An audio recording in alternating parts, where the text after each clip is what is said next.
What's up? What's up? What's up? What's up? What is going on, everybody? What's going on? What's going on? We are alive again with another episode of the Blerd AF. I am your man, Dre Mac. I am waiting for Illuminati to come in. But we are going to talk about, excuse me, the trailer. Nah, chill. No.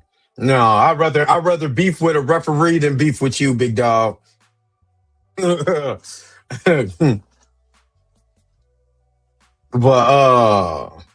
it said my mic's hold on real quick. Because I didn't even check my audio. That's why.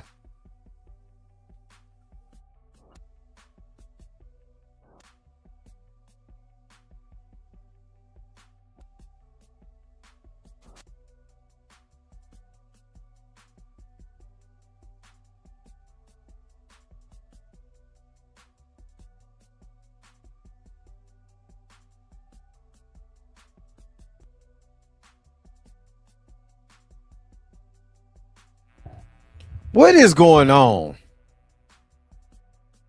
It's just I'm trying to tell you, I don't know who I pissed off.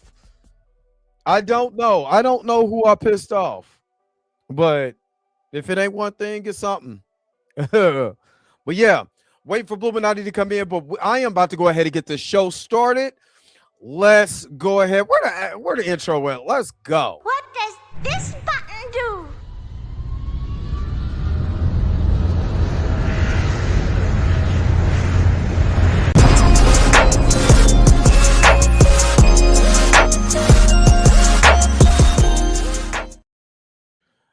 All right, hey Mika G.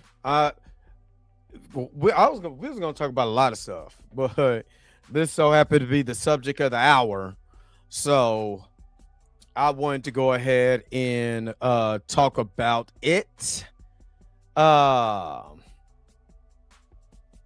So this is what I'm gonna do. I'm gonna make this easy. Make this real easy. So I got a bootleg copy of the bootleg copy of the bootleg copy, and I'm just going to show it right now. How about that? How about we show the bootleg copy of the bootleg copy of the bootleg copy? And hold on real quick. So that way, because this was made by AI, so I don't get in trouble. How about I do that? Like they tried to recreate it with AI, and I mean the original copy I couldn't see anyway. So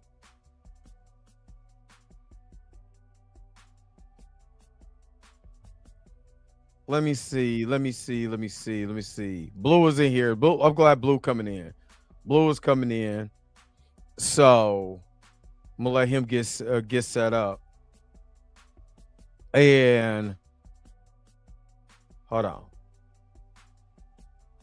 There we go. Let's swap this around. Let's swap this around. All right. So since Blue is up here, we can go over the bootleg of the bootleg of the bootleg. The bootleg. And the AI version of the bootleg. And let's see. Now I'm not gonna lie.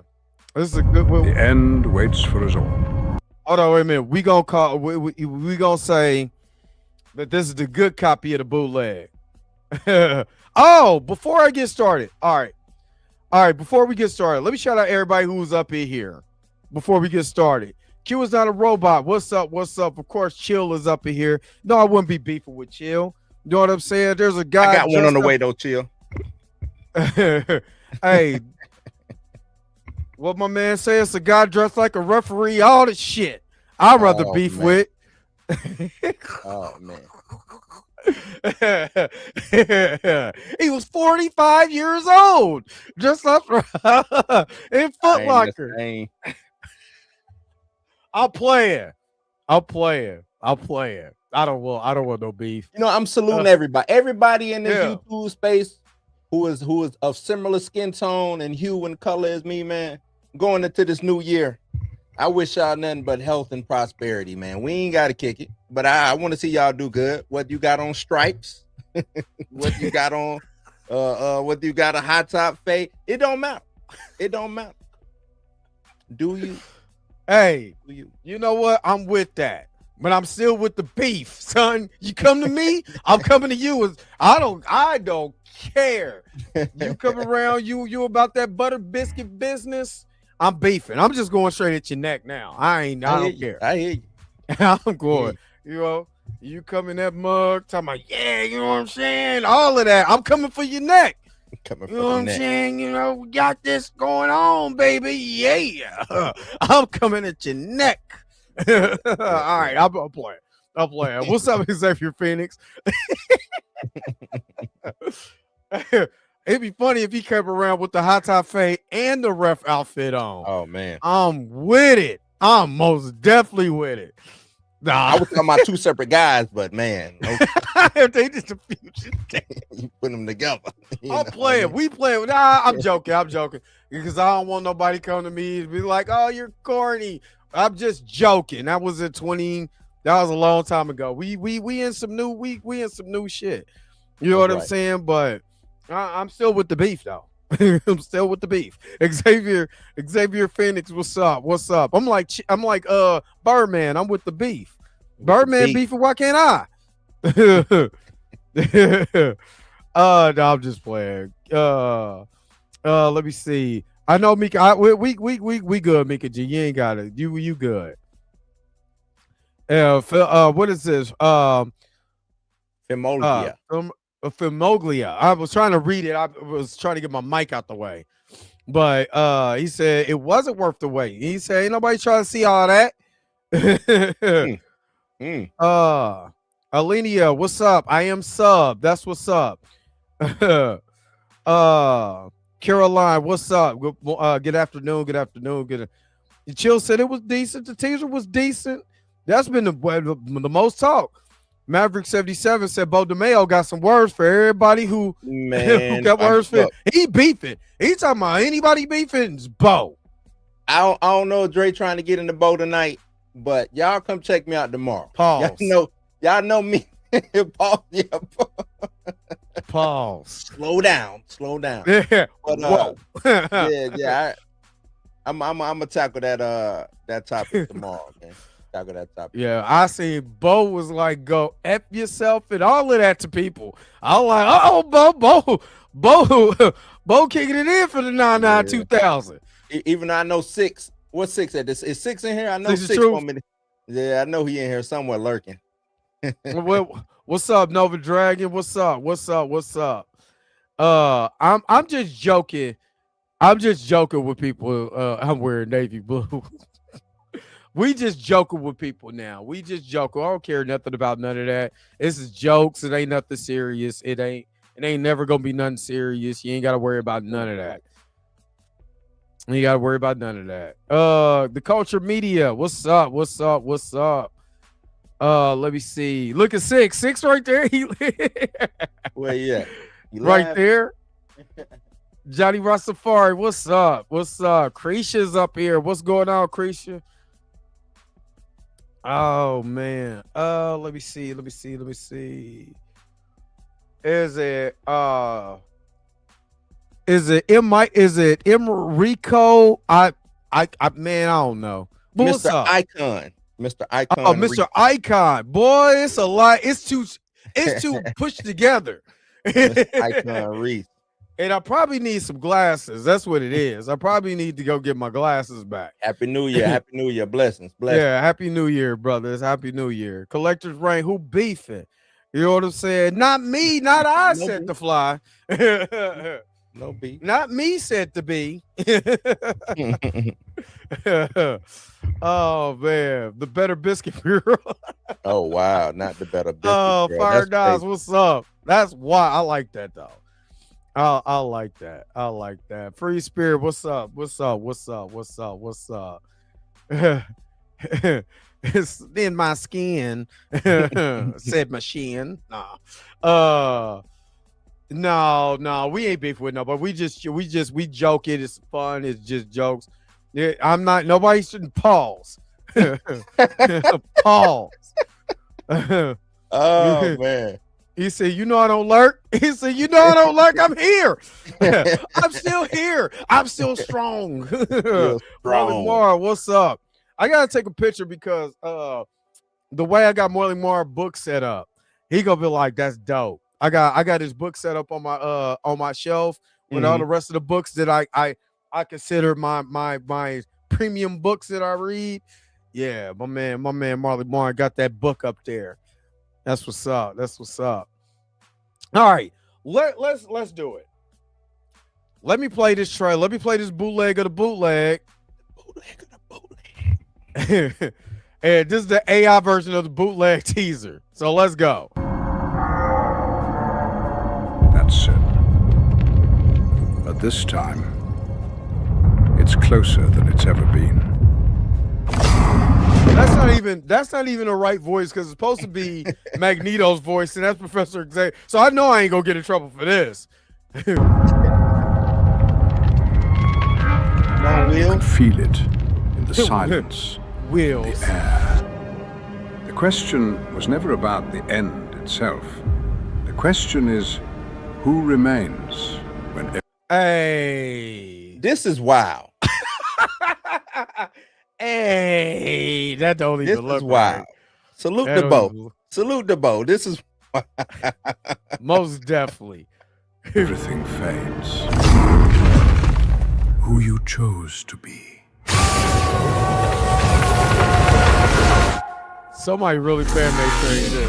yeah, they did. That is they really They put time and effort in on this. they put time and effort in this one. They put time and effort. I like Tom Murray because I found them on X. So that's why I say I know I ain't gonna get in trouble because it's straight AI, but it is close to the actual trailer, just with the wrong people talking. And yeah, even the old That X-Men wasn't even thing. the words, though, was it? That wasn't even the proper words. Of what it said. Kinda, but I got the. Did you see the trailer? I sent you the. I sent the trailer in the I don't group watch it a chat. couple times. Yeah. So no, it's kinda and then kinda really off. Yeah, it's touching his hand Yeah. like they That miss was each other. like that was wild. But nah, why when they touch hands, you said salute the bow? What does that mean? You know, Bo had Magneto up here. You know, No man, I can't even say you wrong on that one. you know how Bo did Magneto, man. Yeah, saw that? YouTube is trying to shut down anything that's bootleg. I like that, though. AI. I like real. that YouTube is doing that. Yeah, that's real. I'm tired of watching bootleg version of nostalgia videos or cars or whatever. I'm like, man, get them up out of here. Yeah, I like that. No more Malcolm X fighting Nelson Mandela. And Tupac refereeing. Right, and Tupac refereeing, but you know. Hey, He Lauren could be. said I don't Bo care if he watching this Bo- live. I don't care. Bo said he watching this. He tired of the Don't tired of the backlash. Tired of the good. shenanigans. I've been trying to get Bo to come on the channel and talk for the longest. He said he was gonna do it, then he blocked me. So you know what I'm saying? Oh, that's why you be talking so hard because he blocked you. Nah. Yeah, but am I blocked? I don't be talking crazy. Am I? Hold up. You know, I've been talking about Bo for the longest, man. You have. Long. You have. But I want to see him win, though. I want to see him win. I told Tina earlier today, I said he should just, instead of doing all this Marvel hate, go over here. You know, he looking like Dame Dash right now, man. You know what I'm saying? Like he over here Dame Dash, and go do something else, man. Go talk to Todd McFarlane and say, hey man, let me get Spawn. Let me do something with Spawn. Go over there and talk to he Robert Kirkman and try to get what is that? Invincible or maybe do a Walking Dead movie. Something, man. Go do something, man. Go do something. I mean, you really got me over here trying to find Bo when he ain't beefing. But I'm just trying to make sure I'm not blocked. I'm like, what I do? But no, I do get it though. I mean, he literally could be, doing another project right now. Like, there's only so much that I could talk where I'd be like, man, I'm off of that. Because I don't even care. But he's obviously he's a different dude. Yeah, I'm just, what I'm saying, whether he's in the right or not, you know what I'm saying? I think it's just time to move on. You know what I'm saying? I just think it's time to move on, man, and go do something else. Because at the end of the day, you know what I'm saying, revenge is best served cold. Go do something and throw it up in their face. Look, you couldn't hold me down. You can stop me. I'm over here winning, doing this. You know what I'm saying? But him concentrating on Marvel, like, that's the only thing he can do. You know what I'm saying? Like, we passed it, man. We passed it. And now he trying to act like he put Cyclops on. You know what I'm saying? Like, oh, I put Cyclops. You know what I'm saying? Who's the one who put Cyclops? Not you, Bo. People been rocking with Cyclops. I mean, we forget that the original creators of X-Men wasn't making Cyclops dope in the first place. So I'm talking about in the books lately. Oh yeah. Cyclops has been the man. You know what I'm saying? Remember when he went, I mean, it started when he went bad. You know what I'm saying? Mm-hmm. Where he was like, man, I ain't trying to listen to what you talking about. This is our side with more Magneto. So yeah. Nah, but that's what I'm saying. Like, come on, Bo. You didn't make Cyclops him. We appreciate what you did over there with the cartoons, but don't act like you did something brand new or something. That wasn't brand new. So what do you think about the actual trailer itself? A lot of people got really excited, about this trailer. What personally did you think about this teaser trailer, even though it's bootleg as hell? Didn't really have no feeling about it, man. It came. I know a lot of people, Cyclops with the blast, and I was like, you know what I'm saying? Like, I need some story. These teasers ain't doing it for me. They're not making me want to be excited about this movie. I'm not excited about Doomsday. Just not. Give me some. This fourth trailer, it needs to be something story related, so we know what's going on. It could just be a tidbit, so we can hang on to it and speculate. But as of right now, who cares, man? This is just a whole bunch of characters doing what? He said it's just a whole bunch of characters doing what? That's it. What they doing? So give me the real thing, man. So I can actually make a good educated observation about, what I'm saying, but I can't even really say whether I like it or not, because it's just, you know what I mean? Like, hey, he tagged Bo. Hey, 6-2 tagged Bo. Did he? In our stream right now. He tagged Bo. Look, I'm not blocked. You're not blocked? Let me see if I'm not blocked. Yeah. I don't have no problem with I don't have no problem with Bo. You know what I'm saying? I'm actually, remember, I was the one who defended Bo. Yeah, you were defending him. Yeah, I know. Was defending you Bo. And Chill.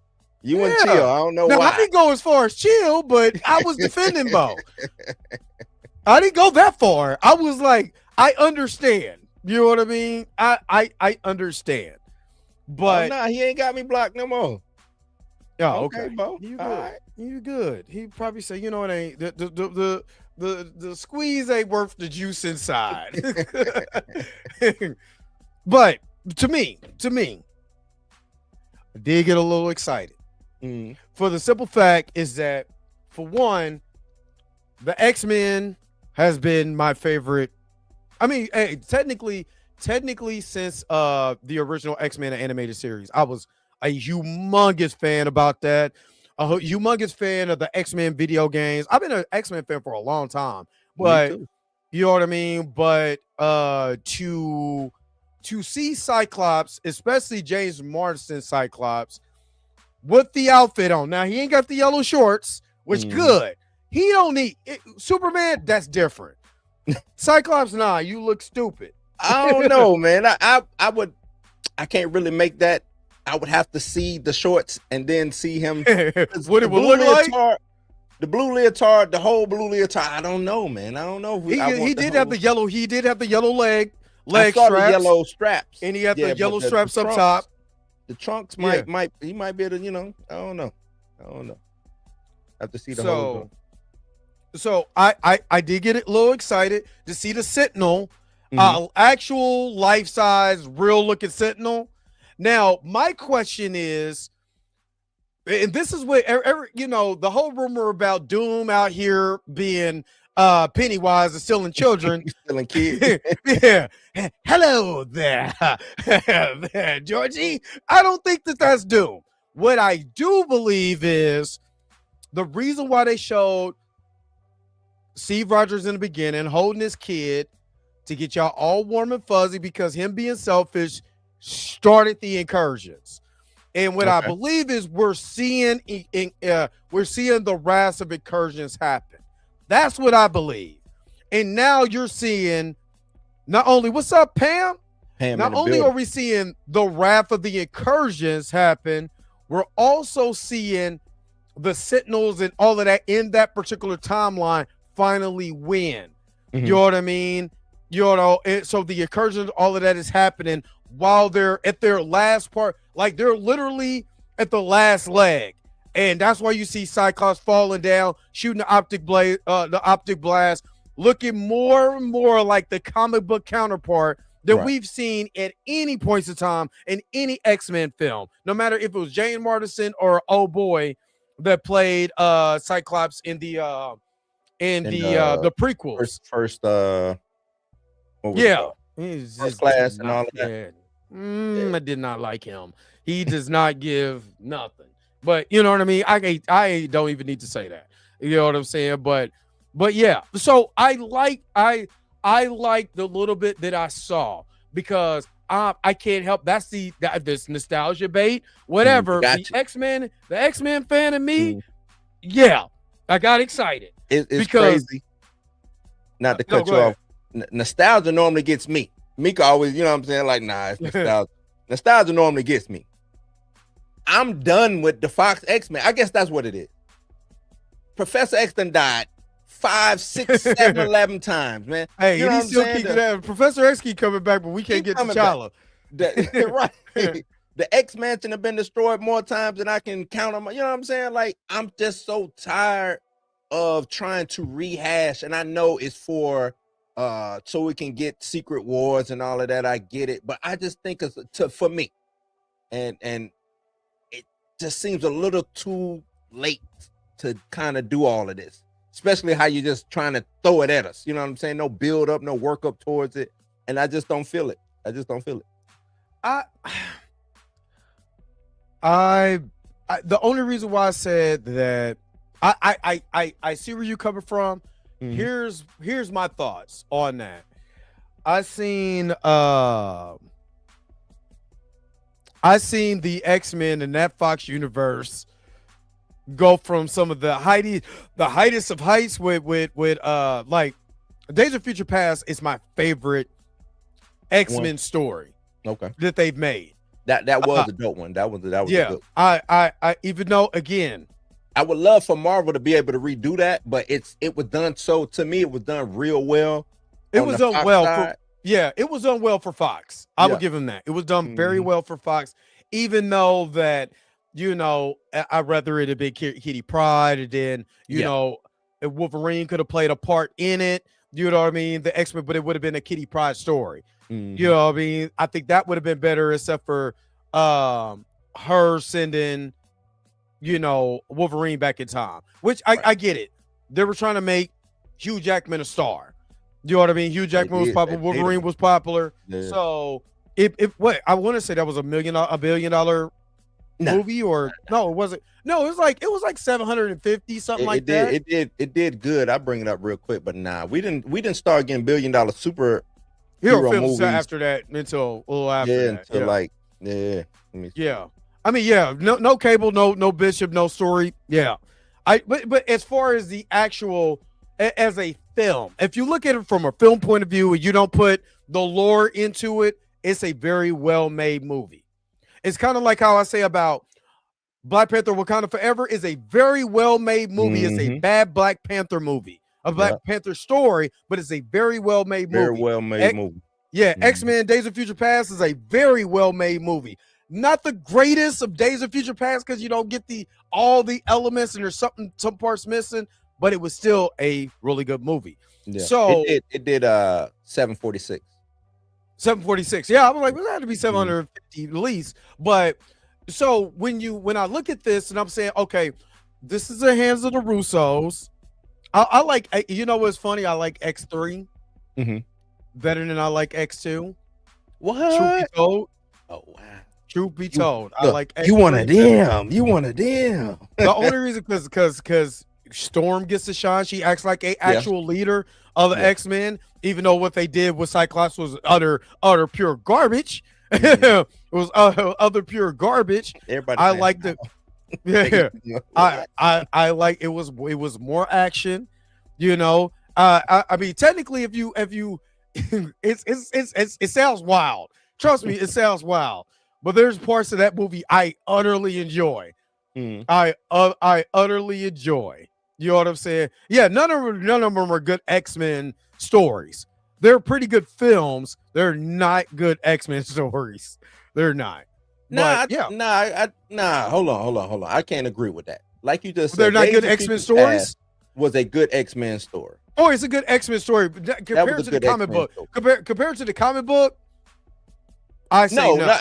Right. But as far as like if you in that universe, yeah, I will give you as far as that universe, yes. You got to think, and this is what I tell people.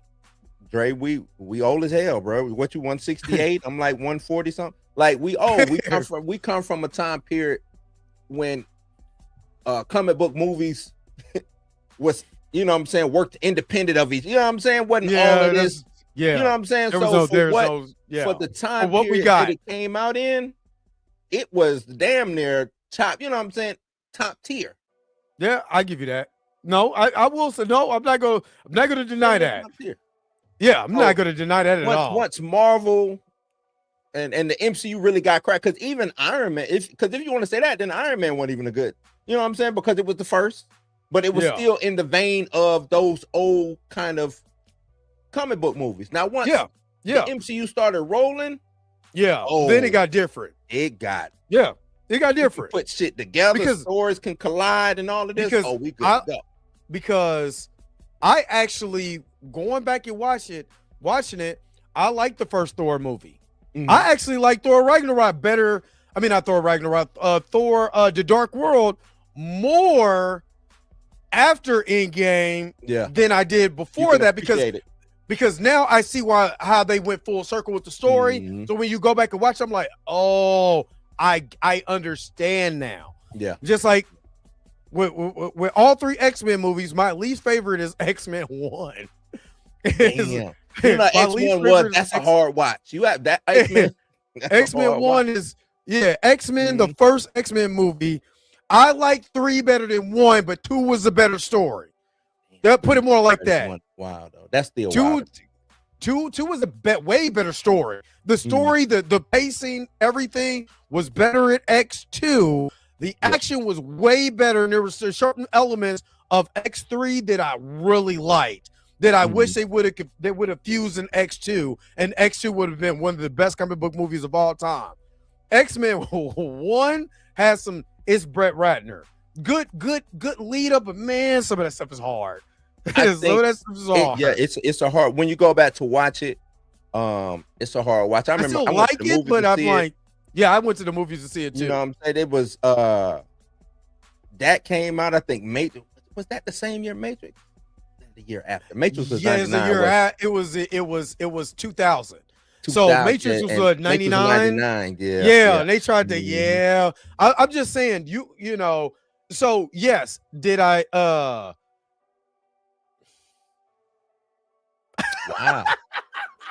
Not maybe because I'm gay. Gay ain't got shit to do with it. You know what, Tina? Didn't put Tina in timeout for that one. Gay ain't got shit to do with that. Gay ain't got nothing to do with that. Don't use gay Yeah, don't for use that. gay now, Tina. Don't use gay for that. Just say you think it's the greatest comic book movie of all time. And now, hey, look, Tina, I'm gonna tell you this. It's not like it's a bad take. X2 is a great movie. X2 is good. No, I'm not. Yeah. Okay. The reason why I say that I like X3, there's a certain level of they're trying to be super serious with this and it don't work, but is funny to me. Is almost like how I feel about Street Fighter. There's certain elements of Street Fighter that are terrible, but I like it. I just like it. You know what I mean? So when I pop on X3 and Storm is doing the twisty turnaround move, you know what I'm saying? And there's certain, I like it. Yeah. I like it. So Iceman had to come out to, no, Tina, what movie did you watch? You watched the wrong movie. Not they kicked him out. Not they kicked him out. And yeah, Leech did not look like Leech. Over there, he's a bald white dude when Leech is supposed to be one of the ugliest creatures on the planet or whatever. Yeah. But that's the thing. I don't think they wanted to go super into comic booky world. And that's what kind of hurts. Back then you couldn't think about it. They had the black leather suits on because of everybody was on some Matrix types. You know what I'm about saying? To say, did they have the black leather suits in X3? Yeah. Yeah, they did. They did. Yeah, they still had the black leather suits. They didn't try to go towards more comic book accurate up until Days of Future Past. Tina, we know that it was an algorithm about being gay. Bryan Singer was gay. He was like, could you not try to be a mutant? Oh yeah, Mom, I can stop pouring ice in people's cups. That's what I can stop doing. Stupid. But yeah, no. So again, I like X-Men. Like I said, I like X3 better because it's sillier. It's certain elements. There's certain elements is just silly, and I like it. And I like it. X-Men 2, it's a very good story. Days of Future Past is my favorite one. Somebody put X-Men Wolverine's origin. I want you to slap yourself with the tape version of that movie. Just take the tape and hit yourself in the face with it. That movie sucks. What they did to Deadpool, all of that is the worst X-Men film of all time. You know, I think blank, because period. They had to come out with it because it dropped on bootleg without all the special effects. It did. And I had that joke. I don't think it was a finished movie. I do not think that movie was finished. I'm talking about when it came out, when it properly came out. When it finally came out. Yeah, I don't think it was finished. I think they just did it. They was like shit because if I remember, that was like one of the biggest what it was, where they stole the data breach. Oh yeah, the data breach of what was it? The data breach of like 2001 or no? It was like was it like a Sony data breach or something? Nah. This was before the Sony data breach. It was before. Because when was Wolverine came out? What was that? 04? Something like that. But I did because I literally had that mug on tape, and the CGI was bad, and then they did the movie, and the CGI was still bad. Oh my god! No, that was 09. Damn, it was 09. Yeah, but it was a breach though. It was a breach. It was a breach. Yeah, it was a breach. Damn, 2008. Yes, it was 2008's breach because I had it in 2008. Yeah. X-Men First Class. First Class was good because it was like a reboot. It was good. It was good. It was a good movie. Yeah, it was a good movie. It's certain liberties that they took place that I don't like. The villains was horrible. The way that they did the Hellfire Club, I did not like. Even though they had great acting great actors in that movie. Who was that? January Jones? Is that who that was? Who was playing Emma? Something like that. Emma Frost. At least they got Emma Frost right. No, they did not. Emma Frost needs to be voluptuous. This white girl was a bored, man. No, man. Now you starting to sound like the dudes who be like these cartoon characters are not sexy enough. Nah. But that's the whole thing about Emma. Her whole thing is sexiness. It's sex, yeah. So you so Power Girl should have played what's her name for Drake. If they do a Power Girl and she is if she is breast inept, I should say. You can't. I don't think Jimmy Gunn will let that happen. He put White Rabbit in there, and they talked about her. They talked about her knuckle. They did. They did. But I'm just saying, think about it. If they did that, what would you say? You'd be like, come on, man. I'm like, man, if you don't cut the shit out. You'd be like, yeah, Power Girl is Sydney Sweeney. She most definitely would be Power Girl in DC. Most definitely be Power Girl in DC. But no, I get it. It's I liked it because it's watchable. Mm-hmm. But it's certain. I don't know, especially going back. I guess because I went back, especially at that time, is where I really, because I was hanging with my brother a lot, and I really started getting back into comics. And I was really reading X-Force and New Mutants and old X-Men. So the Chris Claremont 80s X-Men. And I was watching this and like, I need my Professor X to be an asshole to you know what I mean? Yeah. I mean he kind of was, but there was just certain liberties that it was cool. I'll say the Wolverine is better. The Wolverine was better than X-Men First Class to me. I like, and that movie I really was good Wolverine. All the way to the end, all the way till they got to Silver Samurai. Yeah. That Silver Samurai was that Silver Samurai did not, and it was so they should have got the dude who played what it was was that the father, the one who played the Scorpion? Father, to be Silver Samurai. He should have been Silver Samurai. He should have been. I mean, they made the universe made it up and made him Scorpion, so it's still cool. But yeah, he should have been Silver Samurai. What's up, Robert D? What up? What up? But yeah, so yeah, but the one I would say the only movie right now that the only Fox X-Men movie that it's two of them, and that's the Dark Phoenix remake. There's certain elements of that movie that are really good, and there's other elements that are utterly horribly garbage. That movie was 5 minutes long.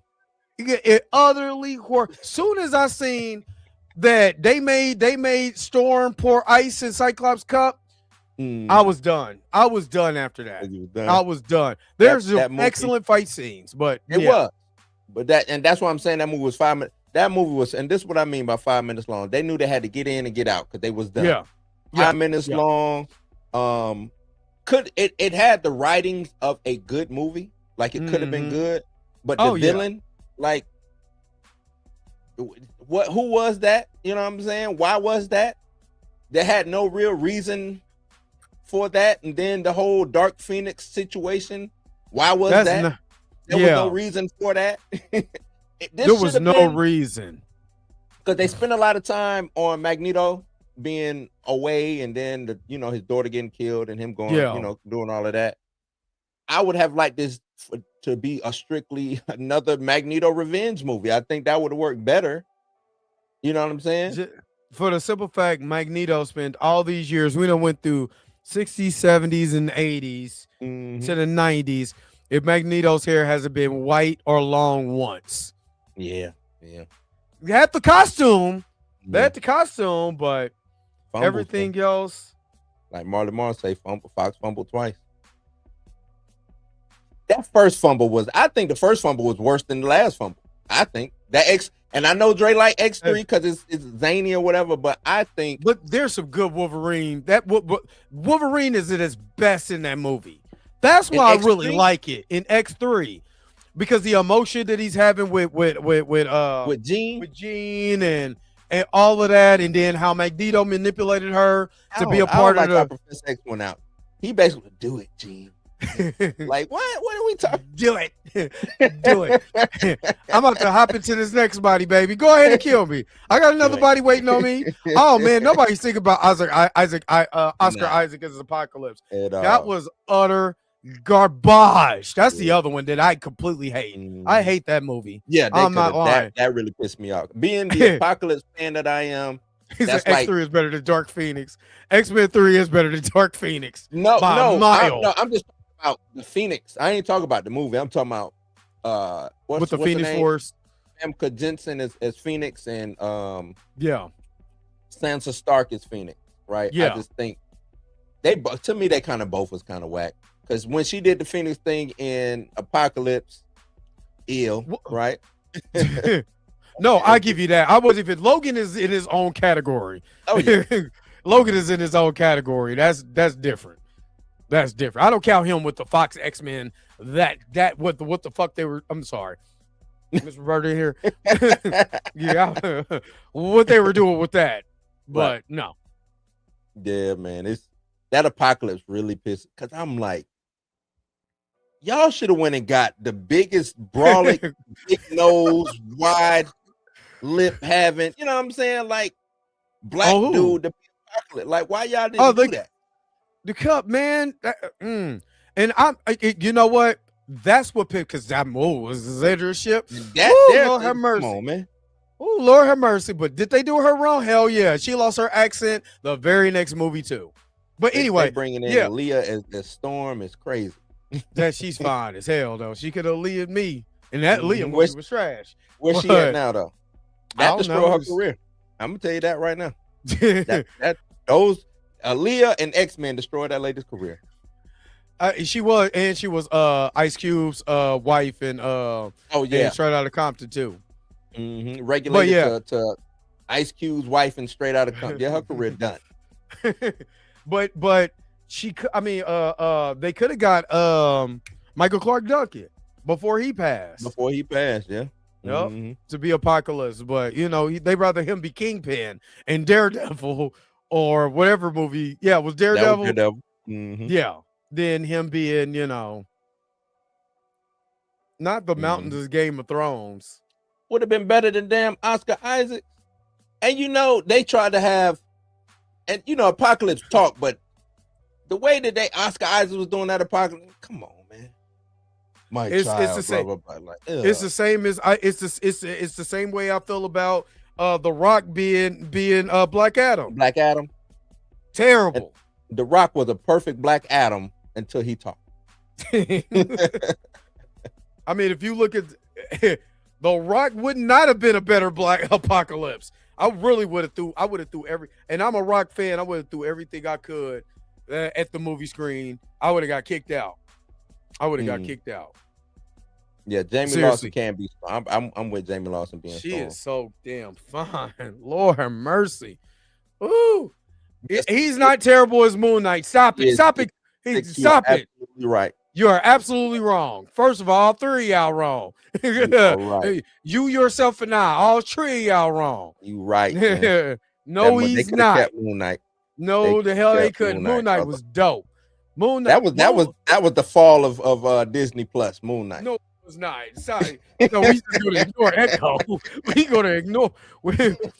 going to just ignore Echo. No. Moon Knight came before Echo. Moon Knight was dope. Moon Knight was dope as hell. And for somebody who actually reads Moon Knight, it was right on time. It was right on point. It wasn't 80s Moon Knight. It wasn't 80s Moon Knight. It was 2000s Moon. Let me put it more like that. It's 2010s Moon Knight. That's what it was. It's 2010s Moon Knight. And y'all need to stop it. Y'all need to stop it right now. Stop. A little bit. That still was bad. Culture Made Media Channel. Stop it. Stop. It still was bad. It wasn't. Nowhere close. It was bad. Nowhere close. Nowhere. He sucked as Moon Knight. No. Six say the show was dope though. He say he liked the show. I didn't like the show. Midnight. That's right. These was midnight. Stop. I like that. Midnight. Now he sucks. So Oscar Isaac just sucks now. He told y'all somehow Palpatine returned. No, this is Six Truth. As an actor does not suck. He sucked as Moon Knight. He did not suck as Moon Knight. He sucked as Moon Knight. If you could say that, yeah.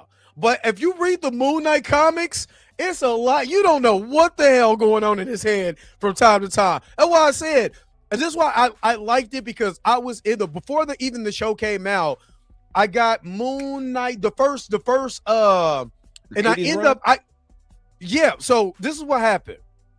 I end up getting. I went to we call vintage stock here in Kansas City. They had where you could buy a bundle for $10, right? A bundle of comics for like $10 or whatever. And it was like 30, but it had 10 comics that was you're more likely to get a really nice comic out of it. Yeah, I got a Moon Knight, the first introduction of the Spectre in that mug. you got it was a special, wasn't it? It was a special. It was special. Yeah, and that comic alone was like $150 when I looked it up on, and it was like right in the middle, and it had like Cable's comic when the Hope storyline, all of that. It was a bunch of like dope comics in there. A bunch of them in there. Oh my god! Oh, it was like one of the dopest. It was like, huh? Hey, let me pause you for a second. I would love the Hope story because that was Cable on the run from Bishop. Yeah, it was Hope. Yeah, it's dope. That's a dope storyline. So what I did was I picked up this was my first Moon Knight comic, right? And I was like, oh my god, this mug is like worth $150. I got it in a bundle. It was 15. Bundle for $15. I'm like, damn, somebody don't know shit. So I started reading it. I'm like, this is kind of interesting. So I started reading the later runs with Mr. Knight, you know what I'm saying? All of that. The whole night when he became Mark Spector or something like that. Yeah, so I started reading all of these coming like, damn, I like this. Moon Knight kind of dope. Not a lot of action, a lot more of you're trying to figure out what mind is he in. So when I seen the show, I'm like, if we're talking about comic book accuracy, they got it. You might not like it, but if you go back and read that 22, I think it's a 20. I got to give him the props on that. Yeah, no, I give props on the different, him doing that different. But what was the action with these different iterations? There was not a lot of action. You know what I'm saying? Like, he always knock himself out or something like that, and then he'll wake up and people be dead. Like, nah, let me see him kill people. You know what I'm saying? Like, yeah, it was. But technically, there a lot of his comics. There's not a lot of action in a lot of his comics because they're really a lot of the comics that I was reading was live story driven more than it was 80s, the early 80s. Yeah. Matter of fact, I got Moon Knight with T'Challa. Oh my God, it's nasty. Oh my God, it's not. I'm like, damn. Moon Knight T'Challa over there beating. I'm talking about boots to ass. That's 80s, man. 80s was it was like a 90s. It was like a 90s 2000 run. I'm reading. I'm like, oh my God, they're going at it. So yeah, I do agree. I can't agree with you, but I liked it. But I mean, no, I'm getting to the point where I'm glad people are liking certain things. I say my thing, and I want everybody to be happy with whatever you got. Some stuff though is just don't go. You know what I'm saying? That just ain't good. But certain if you like She-Hulk, if you like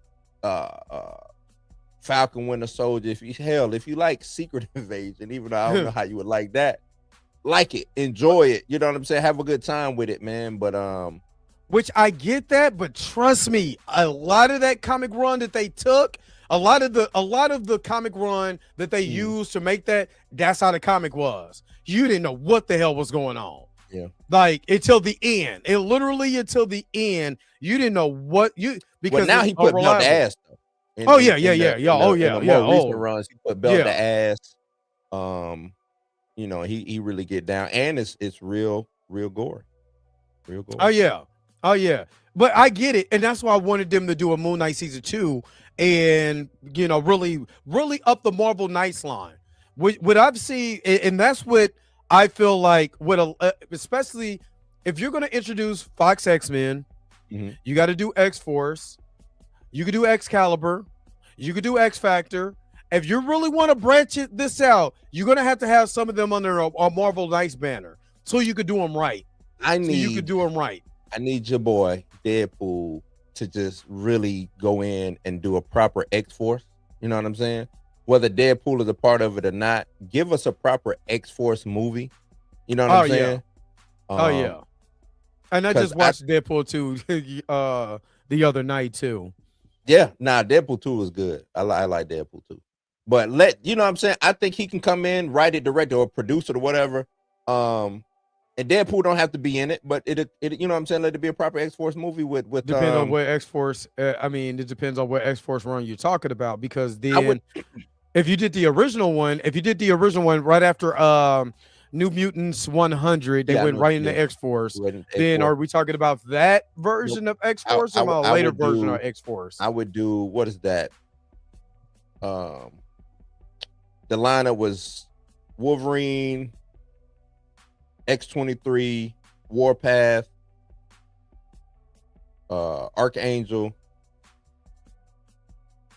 Phantom X, and I think they had to go to the future, and they found Deadpool was still alive in the future. Did you read that run?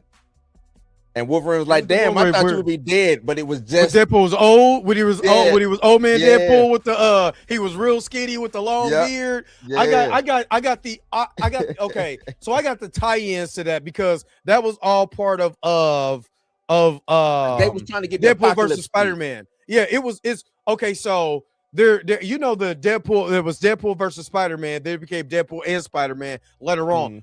Okay, during that run, the comic you're talking about are tie-ins to the future that tie back into that run later on towards the end of the series, because it's like it's I think it's at the end of Deadpool kills Deadpool, and because his future daughter is in there. Shit, I'm trying to remember what all was going on in Marvel at that time. I can't remember what all was going on. It was because I think. Because it was all different X-Men during that run. I want to say this was before that, because Archangel was damn near going crazy. Him and Psylocke had a relationship. And Psylocke was trying to save him. They went and got the Death Seed or whatever from the future. Damn. I'm trying to remember the whole story. Strife ended up showing up, but they thought he was Cable, but it was actually Strife. I'm trying to think of all that shit. But basically, they was like a death squad. They was out here just. Cyclops had them going out doing Black Ops missions, like taking people wait out. a minute. It wasn't like the 2010s run, was it? Yeah, I want to say this about 2010, something like that. Hold up, hold on. Let me. Hold on, I'm gonna be right back, because I think. Hold on. I'm gonna be right back. Hold up, y'all.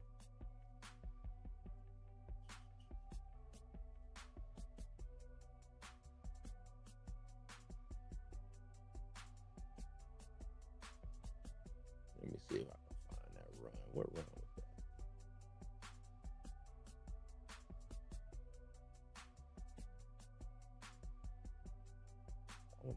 I want to know what year it is now when that came out.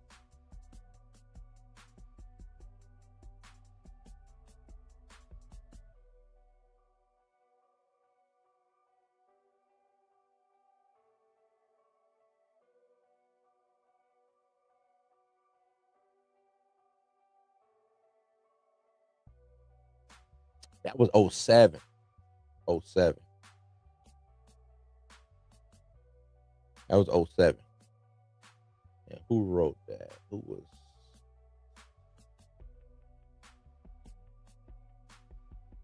was that doing the Mutant Messiah? I want to say that might have been doing Mutant Messiah when Hope and all of that was born.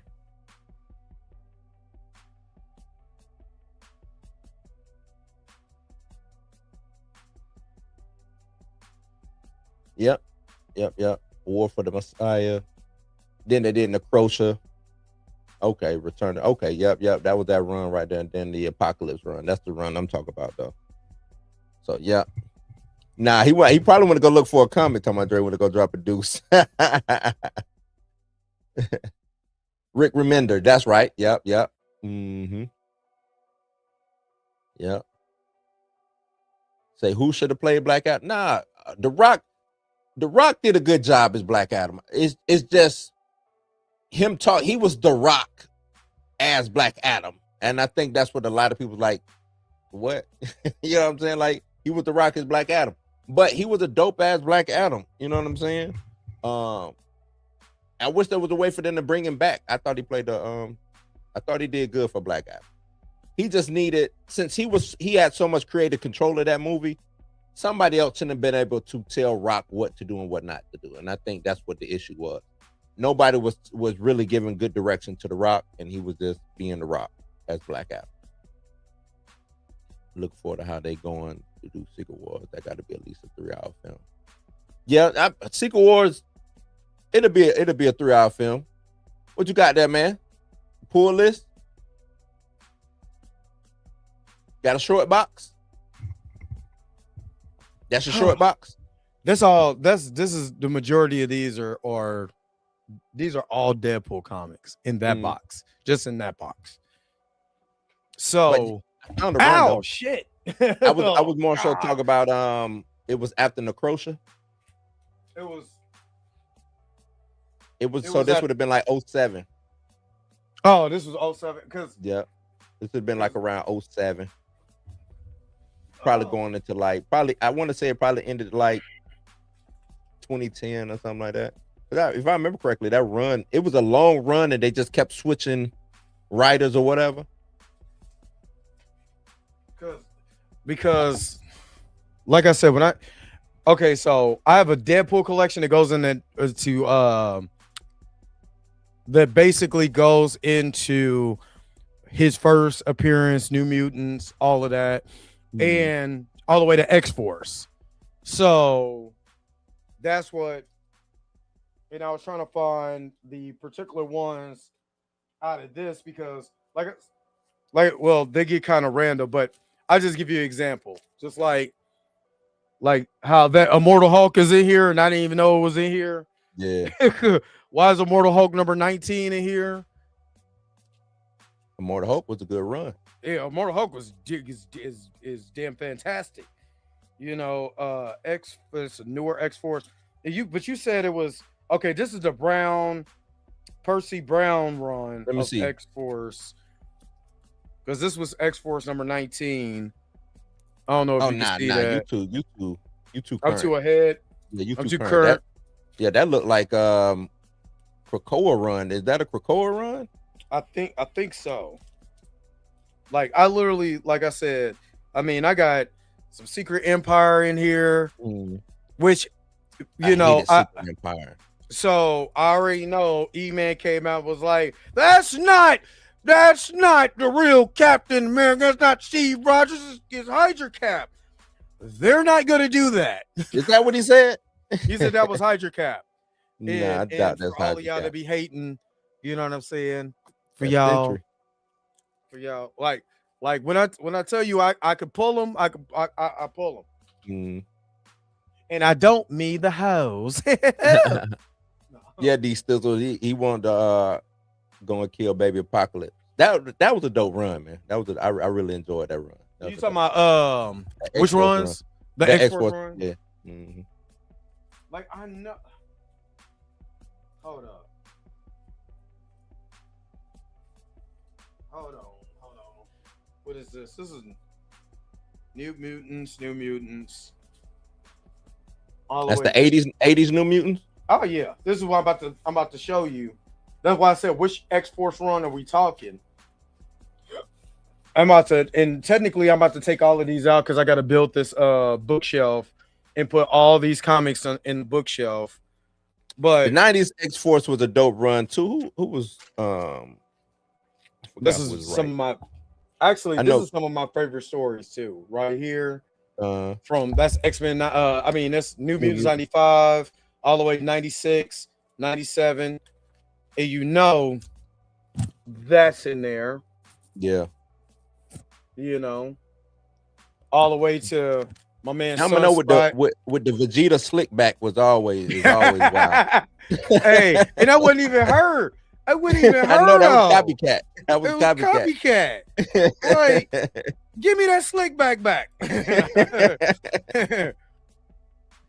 But see, this is what when you was talking about X-Force, I thought you were talking about this. Nah. Like I said, that's the original drawing. That's the original X-Men, the original X-Force run. Free Spirit got a question. He says, how do y'all think X-Men 97 season 2 will go?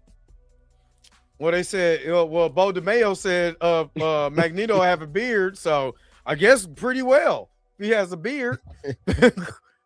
Bo was on people. I think it'll be fine, man. I don't think we'll necessarily skip a beat missing Bo for the most part. And no disrespect to Bo, but Bo watching. I know, Bo said, "Say it again. Say it again." No disrespect to Bo, but are we giving Bo too much credit? I guess that's my, you know what I'm saying? Because the blueprint was already there. You know what I'm saying? When it comes to X-Men 97, the blueprint was already there. So are we really giving him too much credit? Did the nostalgia bug hit us that hard to where we just like, oh yeah, Bo, you know what I'm saying? Where we chilly for Bo. So that's really my only thing. I think you get a competent person to come in and do it. I think it'd be dope if they respect the material. The thing about Bo is I do think he respected the material. But he also wanted to self-insert a lot of stuff into the material. And that's why it's an actual scene of him in the actual cartoon. You know what I'm saying? Like so much stuff. But yeah. That's how you know a writer is doing is really self-inserting stuff. When they make a character and it's them in the you know what I'm saying, whatever it is you be like, all right, bro. Okay. But I think that'd be fine moving forward. I just don't see how they can trip up. You know what I'm saying? I really don't. But it is what it is. I'm not gonna say that it's just gonna fall off the face of the planet because Bo's not there. I'm gonna give Bo his props as far as like, you know, trying to highlight certain themes and certain elements in there that another director might insert his own feelings.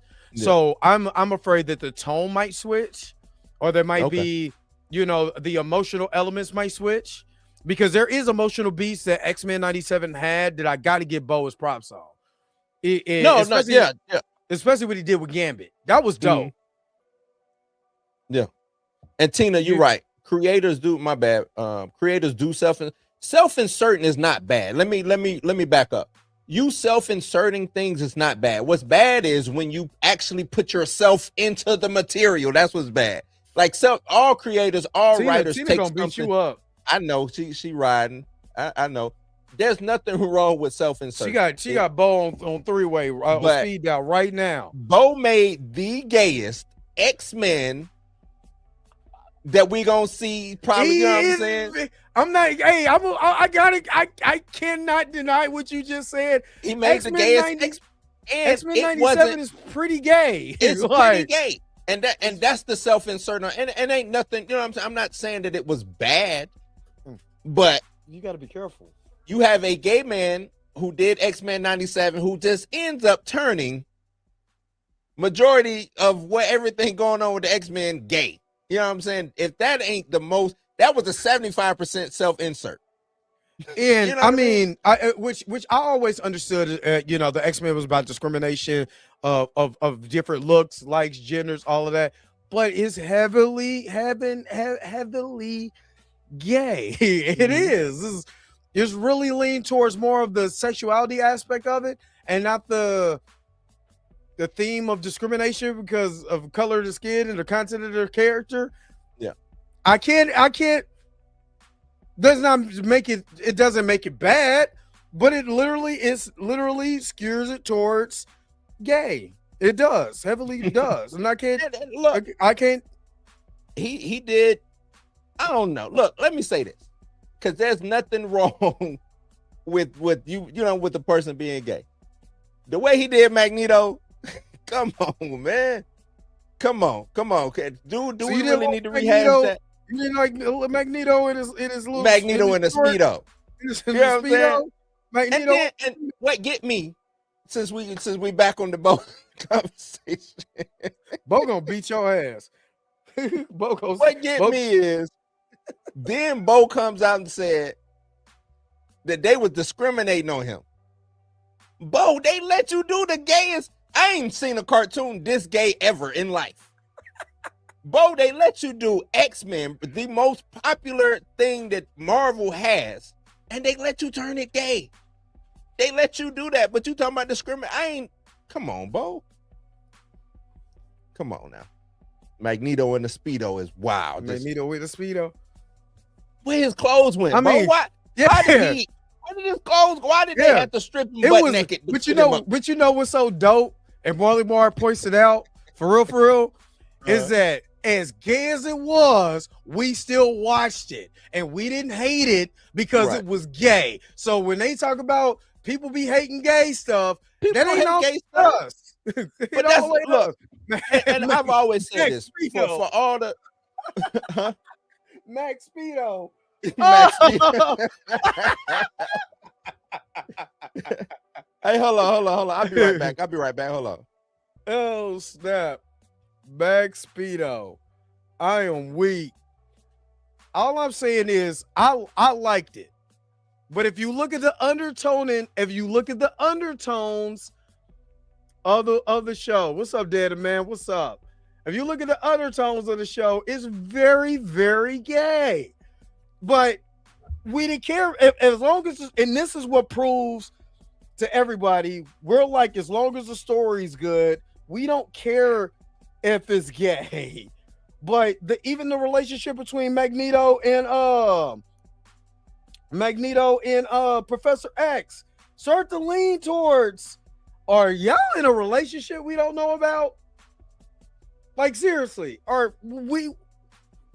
understand brotherly love, but come on, dog. Come on, man.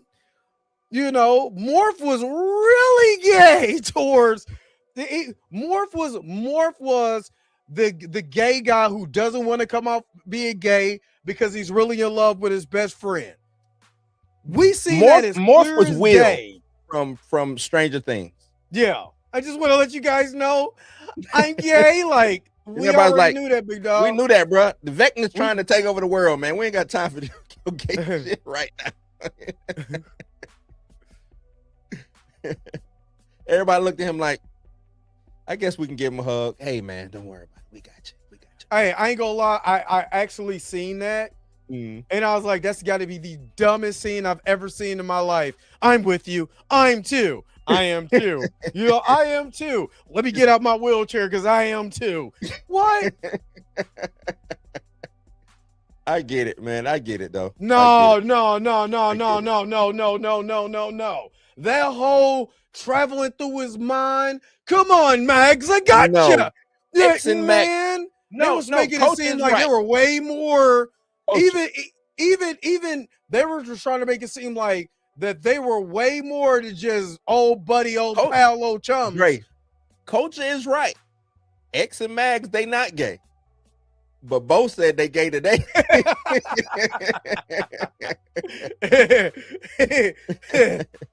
Both said they gay today. He said, guys, before we all die, I'm gay. Like, we come already on, knew that. Bo said, nah, man. I'm surprised Iceman won in this show. I'm very surprised too. That would have been too on the nose. Too on the nose. They were like, all right, everybody gay. Everybody gay. Like, you know, now that you say that, what wasn't gay in X-Men? Like, what wasn't gay? I mean, the fact that Bo knows gay. Bo knows gay. Like, but that's what I'm saying. Even though we knew, we were watching this like, dog, this is really gay, but we don't care because the story was good. That's why I said, man, people need to don't nobody be caring. Don't nobody care about gayness, man. At the end of the day, nobody care. I've been saying this for the longest. Nobody cares. It's not everybody gay up now. Oh yeah, your boy Cajun Tupac. Yeah, go ahead. My bad. Tupac. Yeah, Rogue Cajun. Okay, Rogue Cajun Tupac, and Tupac is wild.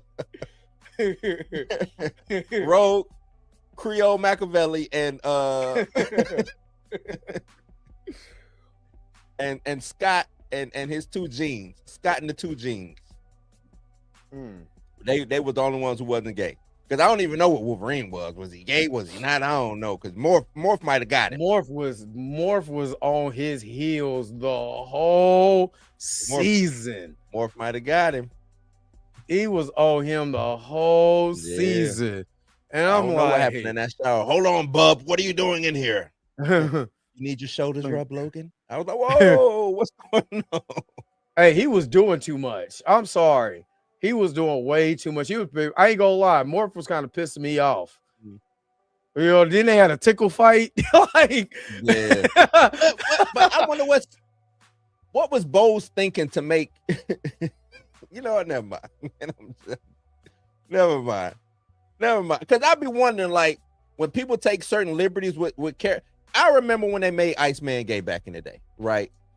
And that was like so out of the blue and out of the norm for what Iceman was through all these years. Because it was because it was a ladies' man.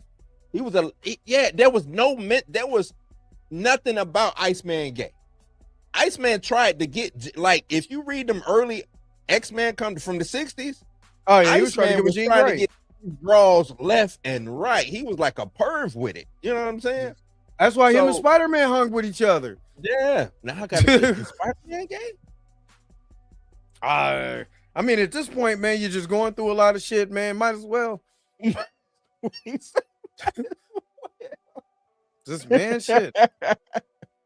You know I mean, you know, Mary Jane ain't acting right. Shit, go get Mary Jo. I mean, go get Mary Jo. Marvin Jean. Marvin Jean. Might as well, man. But yeah, just when that happened, that was like the weirdest thing to me. Like, wait, what? Why did y'all do? There was no reason for it. I just didn't see a reason for it. You know what I'm saying? Like, whatsoever. And now for Bo to come in and make Morph gay, but I guess there ain't really no precedent on what Morphs. You know what I'm saying? Yeah, I don't know. What's going on, Miss Roberta? I'm gay. I just came out on the show to let everybody know that me and Cajun Tupac are in a relationship. The Creole Machiavelli. Bayou bomb first. So yeah. Oh wow. Pause. I'm just oh man. So just so you can catch up. Everybody's gay now. Yeah. So yeah. That's the only thing I had backlash, because I understand the whole being accepted as being gay, trans, whatever, you know what I mean? But then there's other people that get discriminated against too, and those elements wasn't there. You know what I'm saying? You have the racial element that's probably bigger. You got the sexuality element, you have the racial element. That wasn't really in there. You know what I'm saying? The religious element wasn't in there. Discriminating against somebody because their religion or what they believe. You know what I mean? So there was a lot that was left on the cutting room floor that being gay needs to be more present than that. That I did not like, because I'm not gay, but I know discrimination by being black. Why wasn't I underrepresented with that? And that's something that I would ask Bo about. And Bo was on the show right now. Bo don't like to answer questions like that, because he's been pressed about things like that, and it's always a different answer every time he's asked about it. You know what I'm saying? Yeah, so, but see, that's the racial. That's a portion that is one moment that lasted all of 5 minutes, where we had 8 episodes. Tina, what racial element? I'm just gonna give her. I'm gonna give her that. Let's give her that. That's one moment that lasted about the 5 elements. About the elements. What about the rest of the episode? Because the more that they lean to, you can say the racial element is them being mutants. Okay, that's fine. How much did they play into that compared to the old show? You go back to the old show, they really leaned heavily on the racial element. They leaned on the spirituality element, especially with Nightcrawler. You know what I'm saying? Being a blue devil that loves God, that loves Jesus. Right. I think that's dope. So I did not, this is just me personally, watching this show, I didn't feel a balance of different elements. Chris Claremont was a prime example of this, because Chris Claremont wrote a lot of his stories where you see the balance. That's all I'm saying. Not saying that it was not there. There's not a balance of storytelling where I could be able to say, well, I understand that because this is heavenly on one side, but missing on others. That's all I'm saying. You're saying it's just heavy-handed. But I think that's been the norm lately with storytelling in general. That is right. The LGBT community has never been that. The LGBT community, when Chris Claremont was really writing these stories in the 70s, it was more about the racial element and the political element of that time period. So you have to understand that we're coming out the civil rights movement. We're going into the end of the Black Panther era, of the Black Panther, the Black radicalism element. All of that's gone now. You got the problems with Nicaragua. You got all these elements that's going on. The problem with civil rights. You got the problem that's going on with human rights over there. You're talking more so Chris Claremont. Yeah, that's what I'm saying. That's why I said the balance. The X-Men was more so.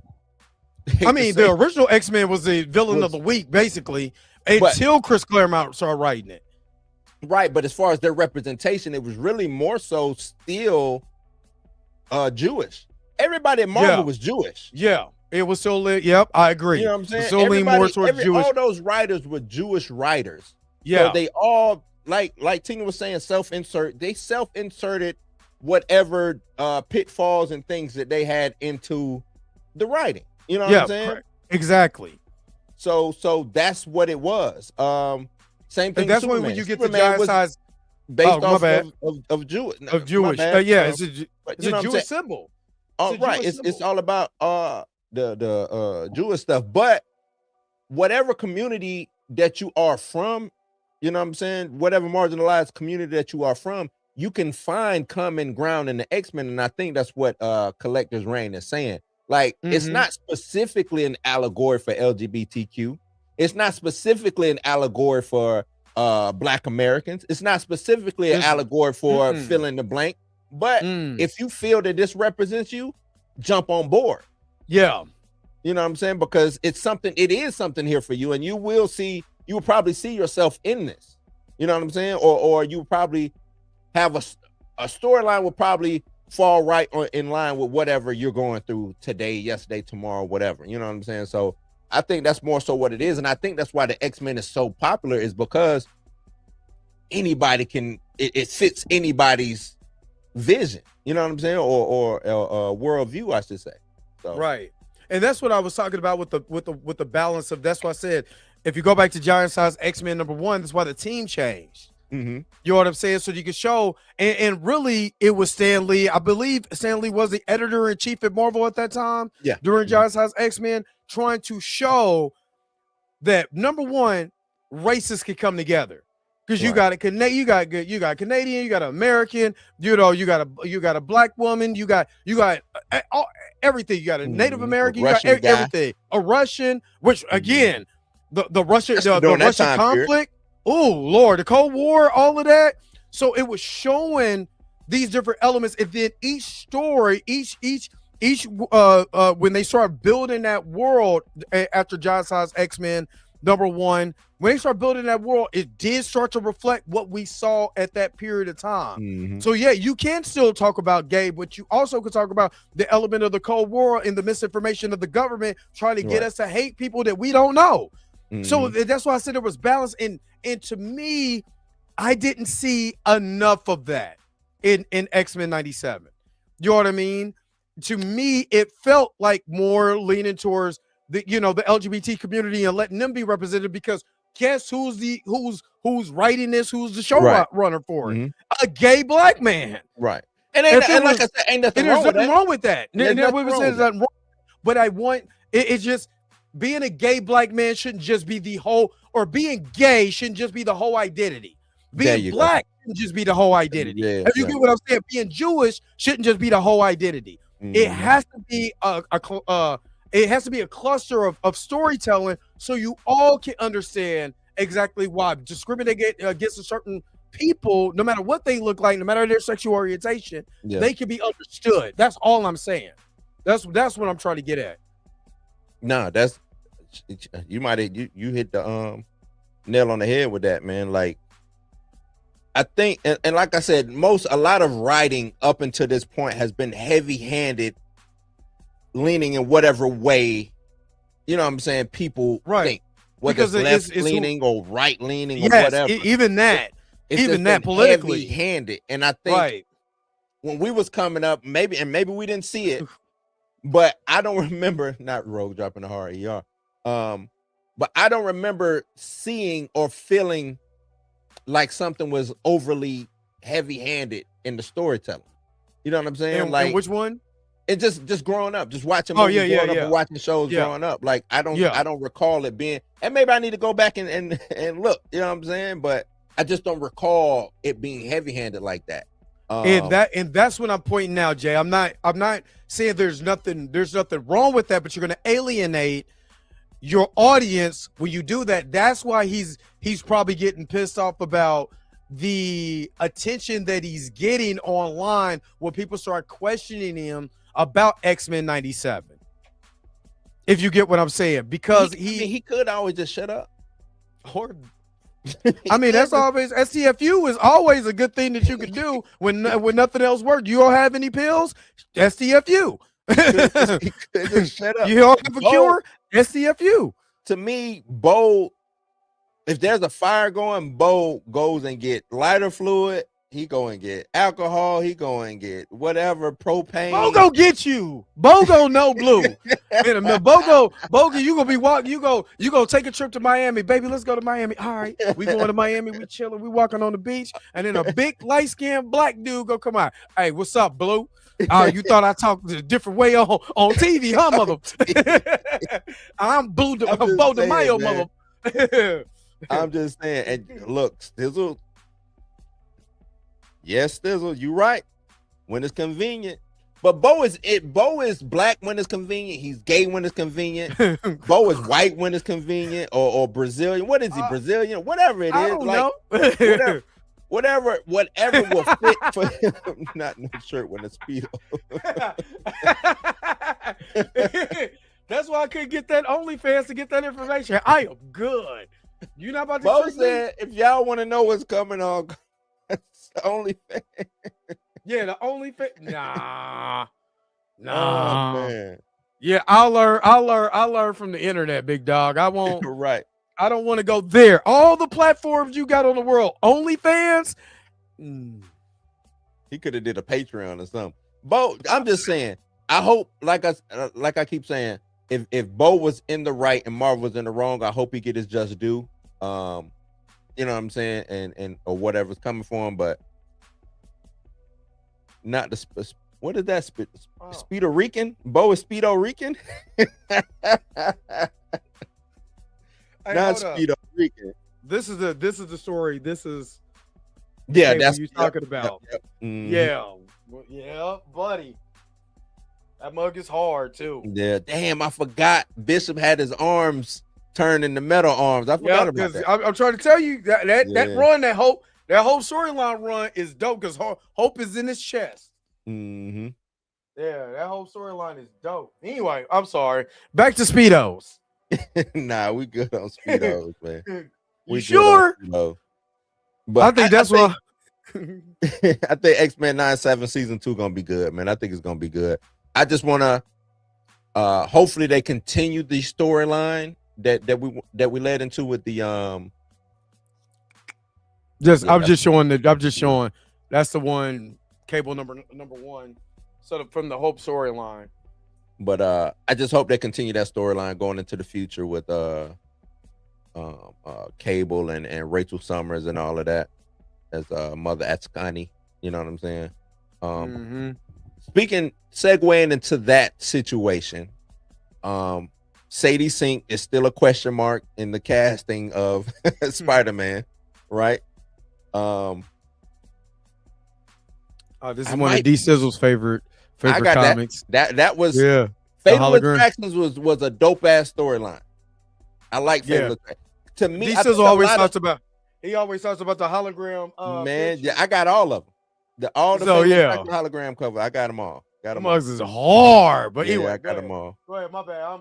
I'm pulling up comics, but I might be in line with Sadie Sink being Rachel Summers now. I might have changed You my think she would mind. be Rachel Summers? Yeah, Then that yeah, means I you know, have to. right? You have to. That means you have to introduce Cable again. Are you gonna still have whatchamacallit as Cable? Josh Brolin as Cable. Why do I need Cable? I don't need Cable. Oh, and Rachel Summers. I'm sorry, Rachel Summers. Not Gene. Hope. But I mean, then you'll have to Then you'll have to go back and be like, well, when did they bump skins? Because I mean, he look, it's yeah, Rachel Summers. I'm tripping. Even with all of them, you're going. It's some kind of explanation has to be done, right? Whether it's Gene, that it's an only explanation that, to me, that doesn't have to be done would be the typhoid Mary. But if it's Jean Grey, that's an explanation. Why is Jean Grey running around with fucking Spider-Man and Punisher and Daredevil? That is not up her alley whatsoever, right? Showing the hell ain't. And they were saying, well, she's doing this and this will lead into Secret Wars with the whole rebooting of the new young X-Men. Gwen Stacy. She's playing Gwen. No, I don't think she's playing Gwen Stacy. Spider-Woman make a little bit of sense. Jessica Drew would make sense. But in the only way that you would know that he's Spider-Man is because of the snap, because it's just people forgot who Spider-Man is. But when you're part of the Spider, and they did that on Spider-Man Across the Spider-Verse, you're all linked through that spider, whatever it is, the spider chain or whatever that is. Yeah. So Tina, who is it then? Tina swears she got the juice. Who is it, Tina? She talking about it was Shatra. If it's Shatra, I'm not watching that dumb shit. I'm not watching that. I'm not watching it. The trailer did make her sound like a villain. That's why I'm thinking Typhoid Mary. That's why I'm Typhoid Mary. I mean, that'd be a character that I don't think is tied she's not tied to the Spider-Man universe, right? Who, Typhoid Mary? Yeah, she originally debuted in the X-Men universe, right? No, I want to say she showed up in Daredevil. Okay, so she's a Daredevil character. So she's not tied to X-Men. So she wouldn't be originally. That's what I'm saying. So they can actually use an original character. If they're gonna go that way, they could use an original character without having to be tied to Sony. So they can use her other projects that's not tied to like it's not like the Rhino or you know what I'm saying, somebody who started off as a Spider-Man villain. Right. That's what I'm saying. So they can use her in Daredevil. Yeah, she's Daredevil. So if they did Daredevil season 2, they could use her, or Daredevil whatever. They could use her in a Daredevil show and don't have to use her just particularly in a Spider-Man. No, that's not what I heard, Tina. I talked to your cousin Tyreek. He said you got the juice. So I don't know. Yeah, she first appeared in Daredevil, 1988. Yeah, I think we talked about that. We talked about that on the last show. Yeah, but is that staying? You know what I'm saying? Like, because we said that. I said that I think she did show up in the Netflix shows, but is that Typhoid Mary proper? No, nobody cared. They could do nobody her again. But only person they can't do again is Uncle Ben and I'm about to say Tyrone Magnus and Black Panther. Y'all need to cut it out. You're not getting T'Challa. them the only ones who will never come back. Uncle Ben and T'Challa, they done. Y'all gonna have 80 Typhoid Marys. Is gonna be one T'Challa. Thanks a lot, people. But yeah, I'm trying to see all the places he showed up in. Boom, boom, boom. So yeah, Mary Walker appears in the second season of Iron Fist. His version is a former special ops soldier whose disclosed identity triggered by her squad was ambushed in Sokovia. While she became the sole survivor, she was held captive, tortured. Initially, she's aware of two personalities, kind of friendly Mary and a malevolent Walker, unnamed third. And you know what? I do remember that storyline, but just didn't really care too much for Iron Fist. You know what I'm saying? Just really didn't care too much for it.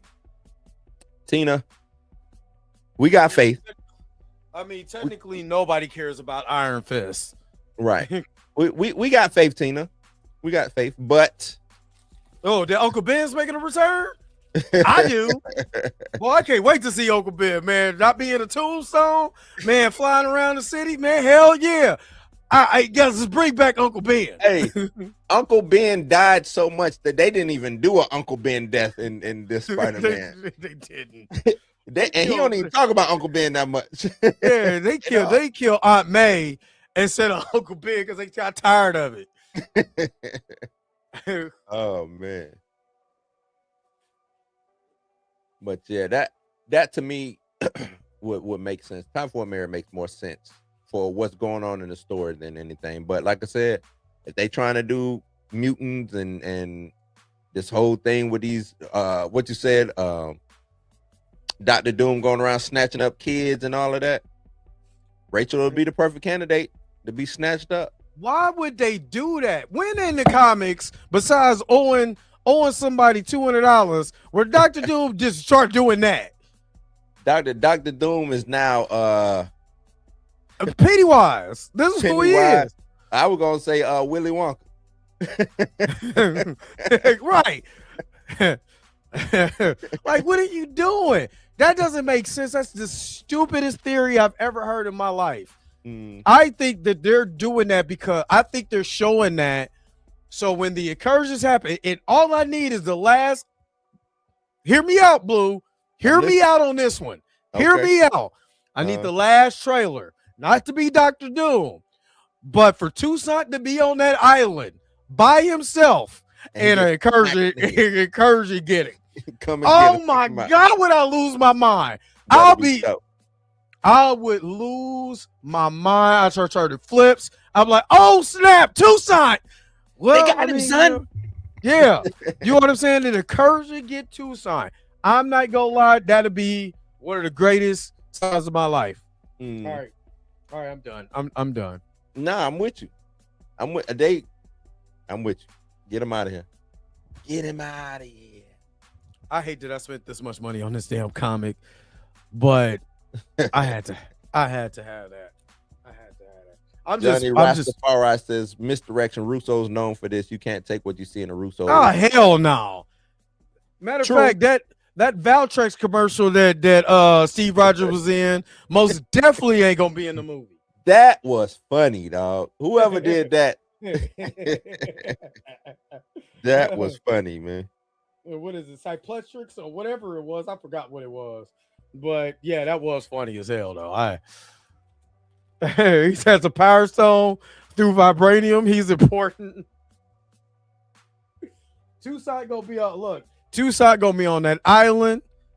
They were like, "Oh snap, Toussaint, who are you? I am the king." And go blow. The incursion. Ah!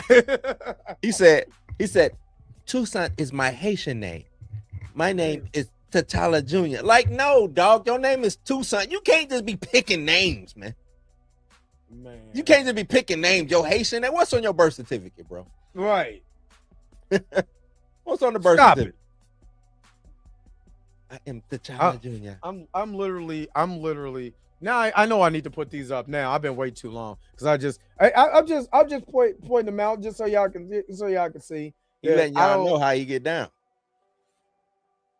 These are part of the black. These are the ultimate Fallout line though. But yeah. His real name is Taint.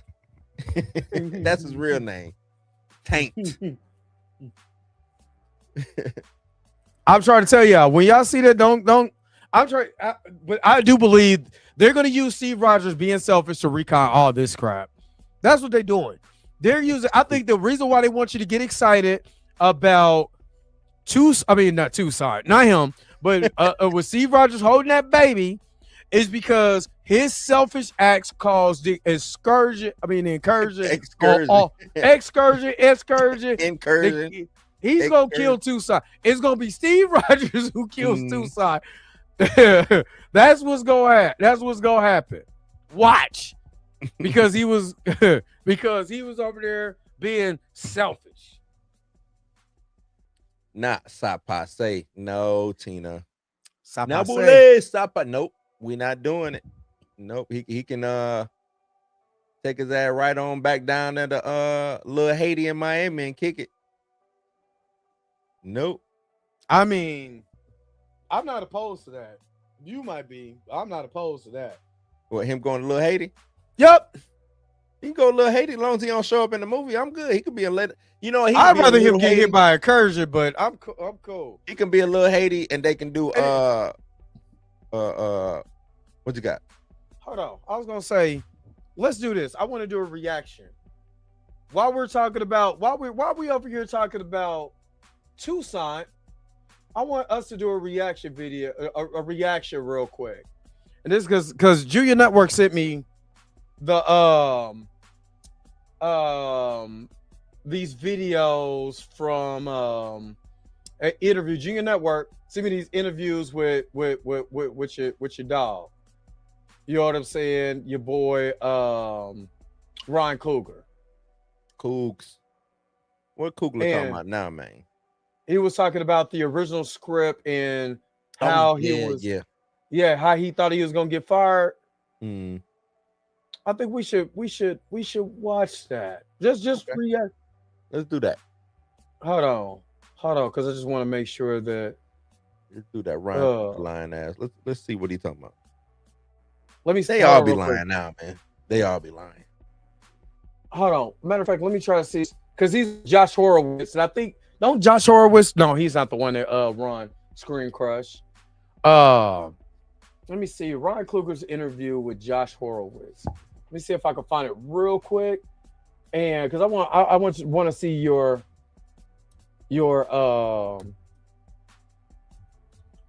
thoughts on this. Okay. Because it was with Ron Horowitz, with Josh Horowitz. I'm sorry, but I think. Oh, hold on. I'm trying to. He didn't have this label.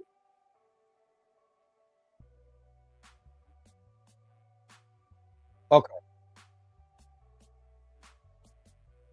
Hold on. I'm gonna just use the Instagram videos. Let me share this real quick. Q, that's what's up, brother. What's going on? He said if he passes physical at MEPS tomorrow, he'll ship out in May. That's what I shipped out, man. I shipped out in May. Hey, Q is not a robot. Hey, you be careful out there too. But congratulations also, because you already got it. Yeah. So good luck to you and all of that. All right, let's hear what Coos had to say real quick. You know what I mean? Like I was convinced. Can you hear it? All right. On the toughest days on Panther, I was convinced that I was gonna get fired. you know what I mean? And I would say that, I would say it all the time, bro. Like if the actors was taking their time to get out of makeup, I'm like, yo, y'all gotta hurry up or they're gonna fire me. You know what I mean? And one day he took me to the side and he was like, yo, stop saying that. All right. So he's talking about Ryan Coogler. I mean, Ryan Coogler is talking about Chadwick Boseman in this conversation, because who else would tell him to stop doing that? Right. But Chadwick. But did you kind of hear you said, hold on, wait, I appreciate that, Dre Blue. I'm 12 wide, so I'll be Matt making it far away from the combat. Okay. Hey, God bless you anyway. God bless you and be safe in all of that. Just please do. But all right, so Ryan's obviously talking about Chadwick. And he's talking about everybody hurry up so I don't get fired. So obviously he felt fear while doing this movie. Right. Why, if you know that you're a good director, they ask you to get on, why would you continuously self-sabotage yourself if number one, Chadwick was your friend and you know he gonna have your back, and two, you can't deny that Marvel had issues with a black film. What do you say to that, Blue? I think at that certain time the lights was probably real bright for Coogler, man. That was his big major project. Right. The money that he was in control of, things of that nature. And you know, a lot of you know, once we get to a certain level, we have imposter syndrome, man. You know what I'm saying? Like as black men, we get to a certain level and we start looking around, we have that imposter syndrome, and we do say things like, you know, because we do know that at any you know, any given time they can come in and be like, we're going a new direction. You know, we want to get Brad Ratner up in here. You know what I'm saying? So Right. I get that, but at the same time, what we're about to do, and I kind of don't want to get this to, I don't want to do this to Coogler. I don't want to have revisionist history with the story that he's telling when he first started off at Marvel. Yeah. You know what I'm saying? I don't want to do that. As much as I would love to kick his back in on something, you know what I'm saying? Black Panther related, I don't want to I don't think we have the right to do that. You know what I'm saying?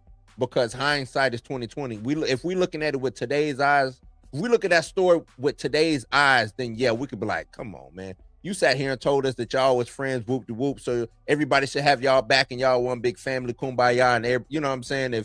If he leave or if he gets fired and I'm leaving, that's the way that y'all making it seem, right?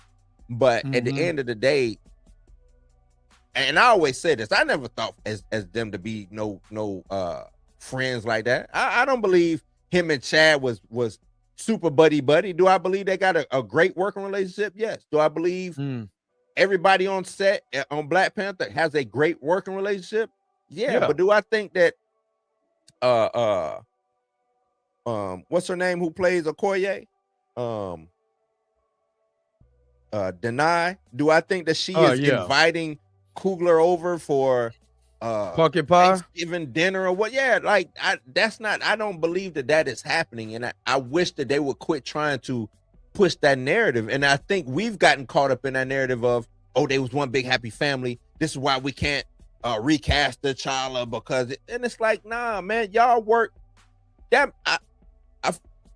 that movie, Black Panther 1 that they worked on. They worked together for a couple of months. Cool. After that movie was done and over with, and y'all did y'all press run, because in between the movie being wrapped and the press run was a long amount of time. I don't believe y'all was on the phone kikiing and doing Zoom calls and shit and hanging out every night. You know what I'm saying? So man, it was baking. They was that man. According to Ryan, man, it was baking biscuits. They was having fun. They was doing TikTok dances. Man, stop that, man. Let them dance. We're caught up in what he said about, you know, him making it seem like that they on some kumbaya shit.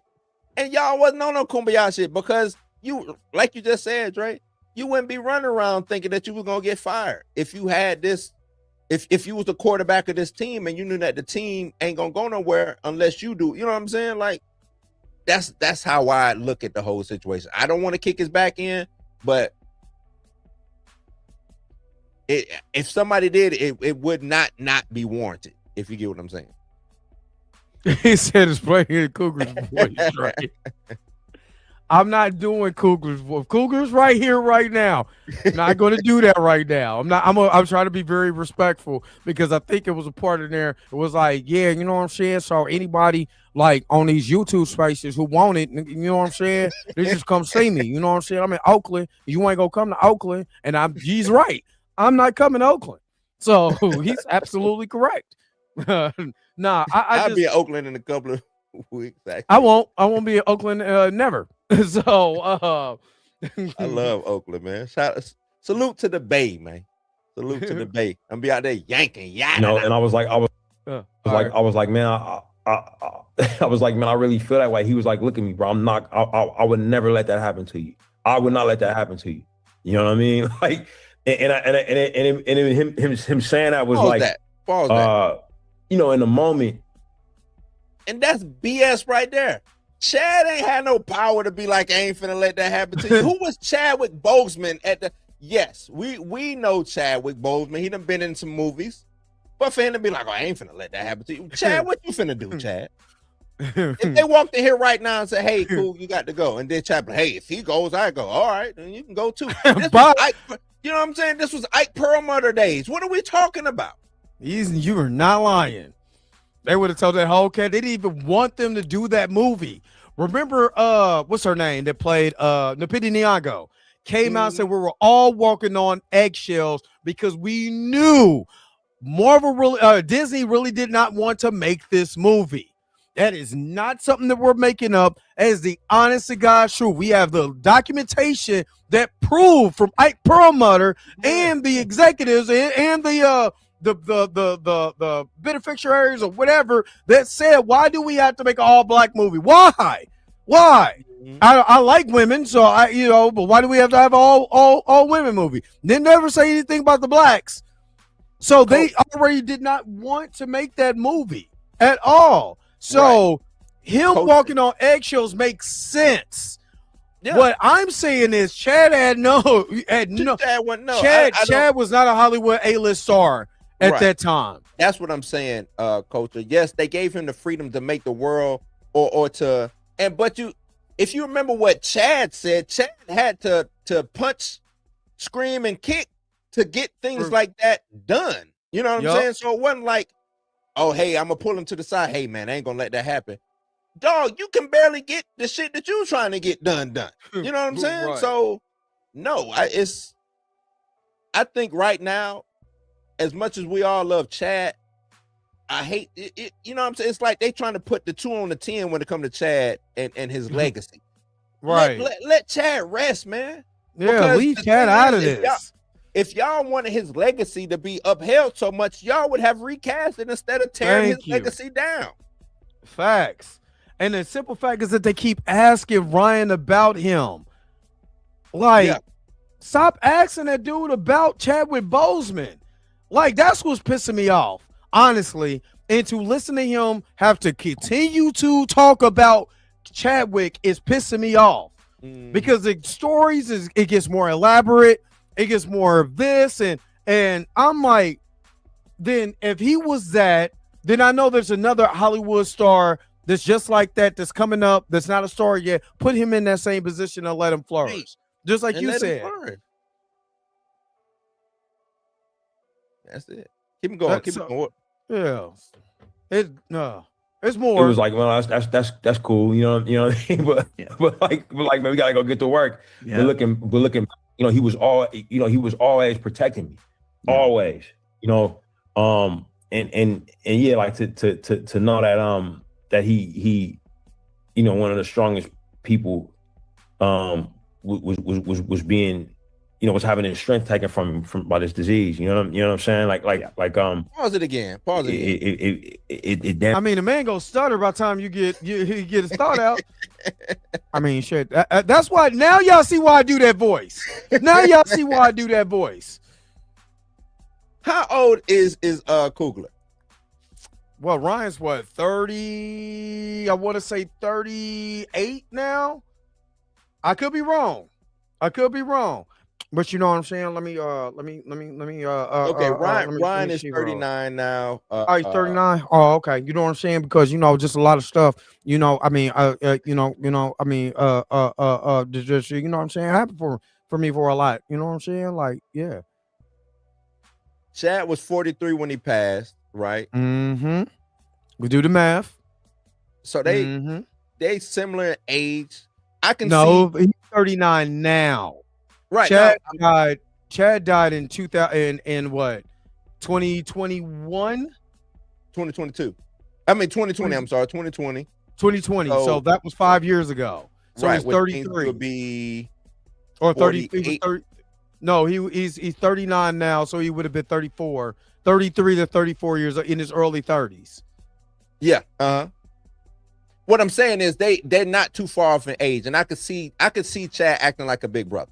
That's not no issue, right? Yeah. But what I was going to get at is, wasn't Coogler coming off of Creed? Yep. Coogler, I'm pretty sure Coogler had probably more cachet than Chadwick had.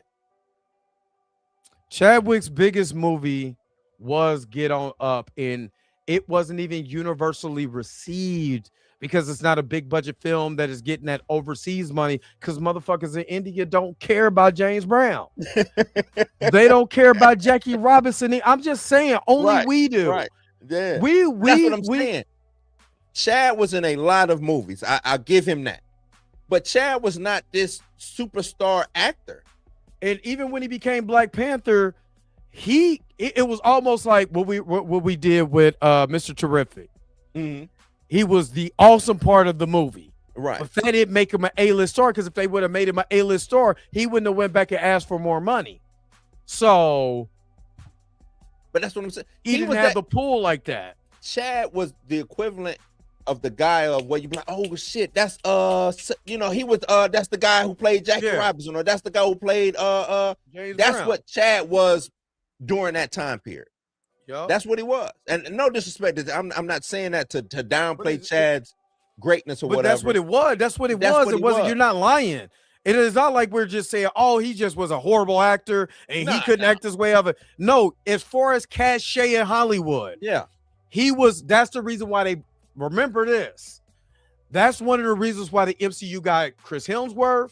They went and got Robert Downey Jr. where he was at his. Yeah, even though Robert Downey Jr. has made a lot of movies, Robert Downey Jr. wasn't nowhere close as scorching hot as he is now. Same thing with they were cheap. They did the same thing with Chris Hemsworth. He was a relatively unknown from Australia. They did the same thing with playing Steve Rogers. Chris Evans. Chris Evans. Chris Evans' biggest film was Fantastic Four, and they were widely regarded as they were okay. There wasn't like movie defining movies. So when they got them, they were cheap. So they end up getting these cheap actors on the cheap. Same thing. Chadwick was I remember when Chadwick got cast as Black Panther. Why? Because when it was doing 42, we got the Negro League Museum here in Kansas City. He was in here at the Negro League Museum pushing for 42. Like, you know what I'm saying? Doing the press runs, all of that. They then announced he got cast as Black Panther, and it was like, oh, another black actor on the rise. They did the same thing with Jonathan Majors. Jonathan Majors was not, he was in Creed. He was in Creed, but Creed 3 was literally right before Ant-Man and the Wasp of the Quantumanium, because he was so popular on HBO's Lovecraft Country. That's when they pulled him. They didn't pull him when he was like the biggest Hollywood star on the planet. They pulled him when he was up and coming. And a lot of these studios will do that. They will always pull a guy they feel like is up and coming. And what? Cheap. You know what I'm saying? To sign him to a 5, 6, 10 movie deal. You know what I'm saying? So they can get him on the cheap before they get hot. And if they not hot, they can cut their losses and they can be able to save money. This is literally business 101. So you're right. They can't make it seem like this dude was the greatest actor black cinema has ever seen, and he just so happened to be Black Panther. No. And that's what it seemed like they're doing right now. That's why just listen to him talk about Chad, and like you said, it's getting to the point to where it's like, come on, bro. Like again. Like you got a new Chad story every time, you know what I'm saying? Chad, he would grab me by the shoulder and take me over to the corner, and we would pray together, and then we get back on set and everything would be cool, because Chad was just that type of, like, come on, man.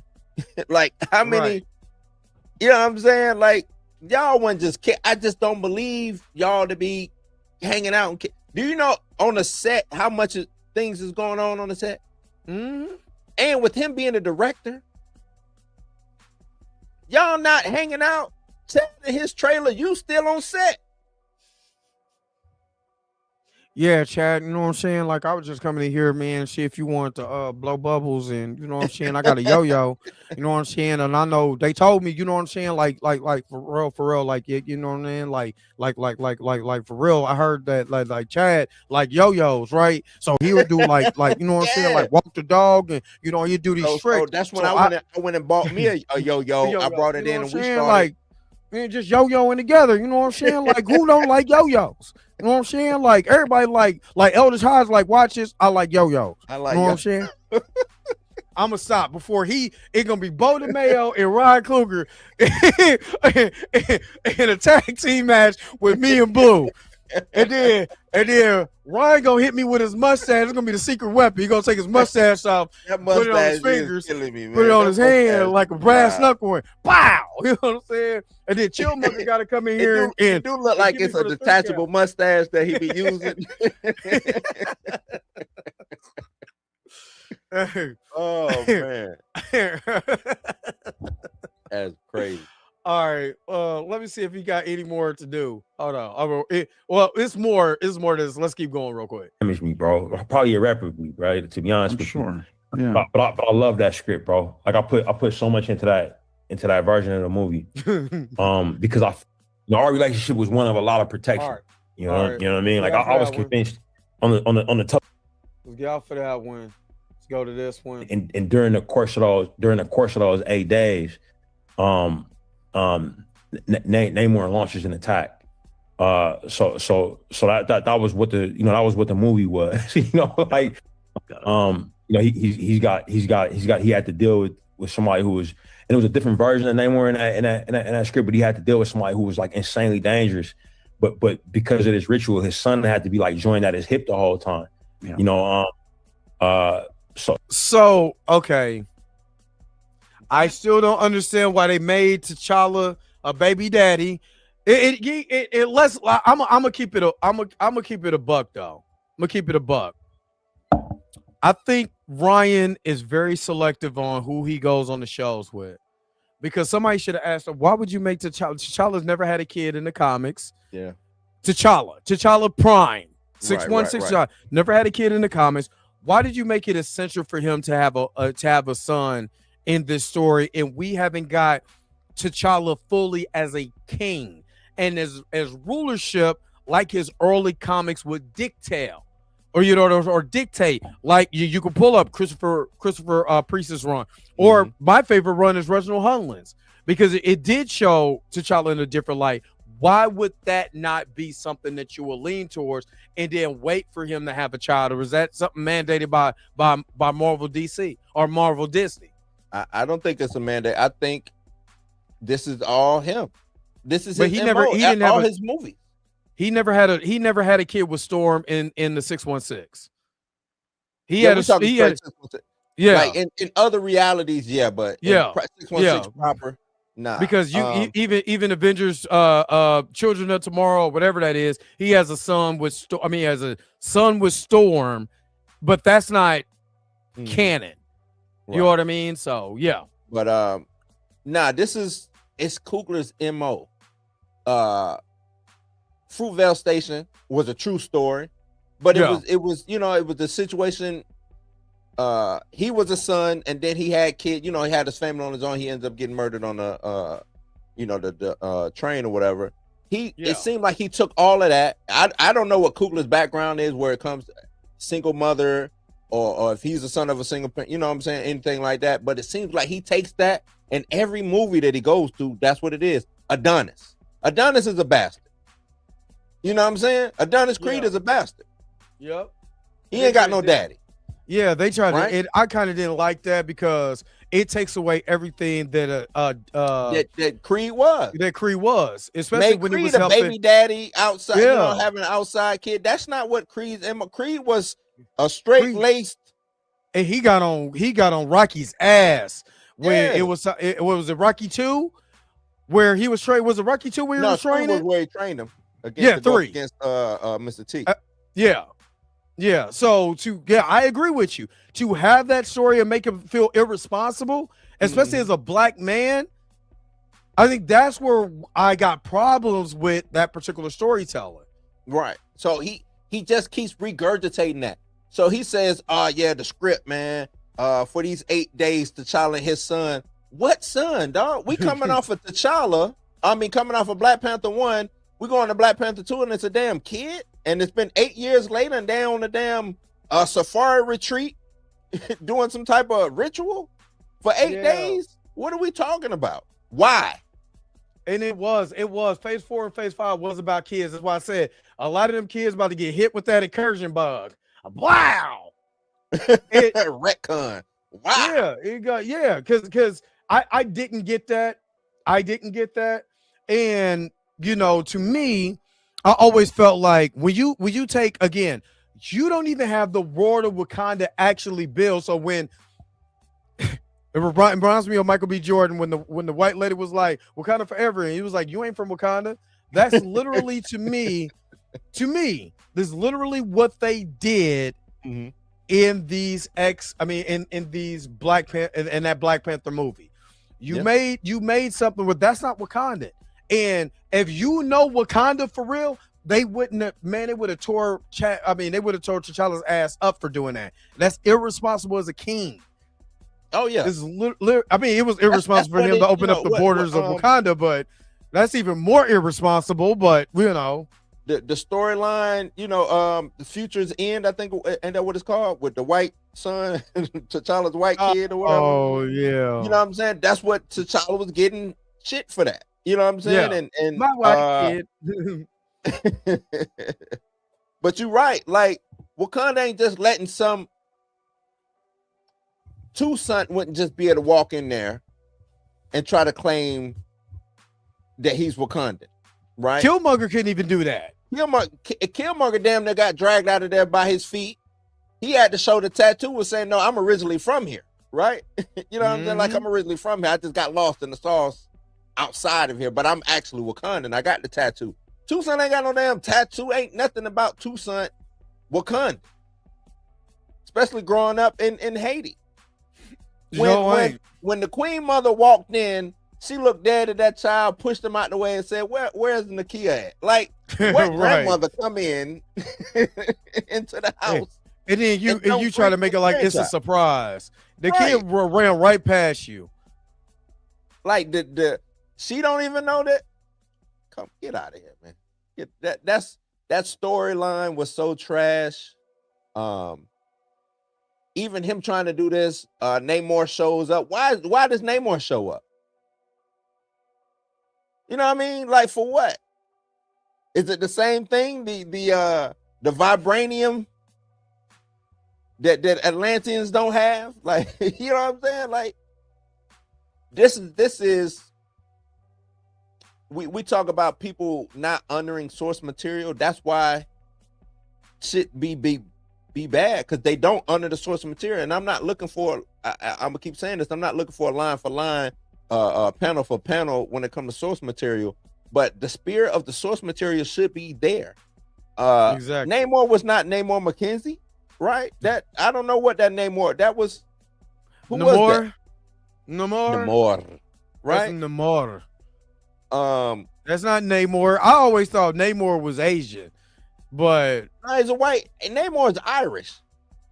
He's actually Irish? Yes, Namor is Irish. Actually, the dude, if I remember correctly, because I'm about to look this. I'm about to look this up. But is Namor Irish?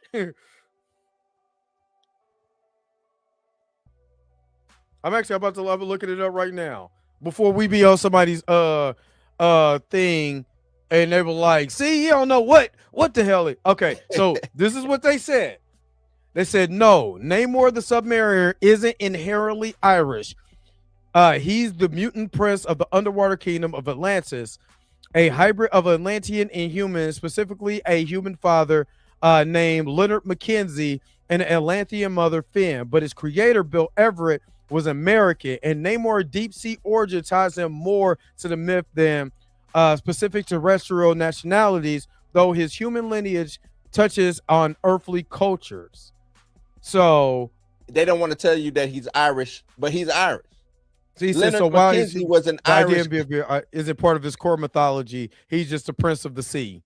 That's right. They're not going to say that he's Irish. I don't mean it like that. I'm saying his lineage, like his daddy was an Irish sailor. You know what I mean? That's what I'm saying. Mackenzie is his last name. You know what I mean? He's a mix. Namor McKenzie. So he's kin to me. I'm DeAndre McDonald. He's Namor McKenzie. We cousins. Just saying, you know. But yeah, he's Marvel's Aquaman, even though he predates Aquaman. Yeah. Aquaman is DC's Namor. Exactly. But he did look Asian in the. It did look Asian in the. The way they drew him, big head with the eyes, the eyes. Yeah, you know, that was in the they terrible wanted to haircut. make him so different.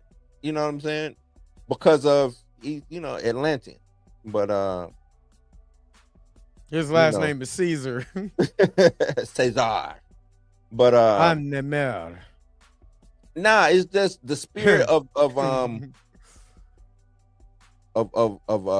source material matters, man. You know, it matters. Well, I know it matters to me. I'm pretty sure it matters to you too. Yes, but you know what, Tina, you got me, Tina. You got me, Tina. You got me. But let me explain, Tina. Let me talk about Blue Go to Hell. Blue Go to Hell. Let me explain. I wasn't. This is what I meant by Namor is not Mexican, is what I'm saying. I'm about to put my books up. While you try to find a Lydia hell, I'm about to put my books up before I trip over. Namor, what I meant by Namor is not. I'm so sick of Blue. Namor is not Mexican. He's not Mexican. Tina, don't be coming around here starting. He ain't Mexican, is what I was trying to get at. He's not Irish. He's Irish because his daddy is Irish. That's what I meant by. You know what I mean? Don't be coming over here like that. No, Tucson is not Wakandan. Because I'm talking about Wakandan in the sense of culturally Wakandan. You know, come on, Tina. Come on, man. She told you to go to hell, Blue. She did tell me to go to hell. She did. She told you to go to hell. Wrong. I ain't allowed. They won't let me down there, Tina. They won't let me down there, man. They will not let me down there. She came with it too. What's funny is I heard that from here. I heard that go to hell, Blue go to hell from here. So sick of Blue. He get on my damn nerves. You know that boy in Wakandan, man. You know that boy. That boy ain't no more Wakandan than Drake is hip hop. Come on, man. Come on now. That's just like Drake trying to claim his daddy. My daddy from Memphis and yada yada yada. Yeah, Drake, go on back up there, man. Go on back up there, brother.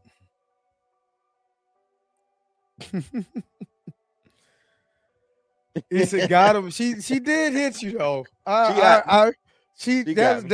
that Jake Paul shot, just right in the chin. Like did he even see just Jacob?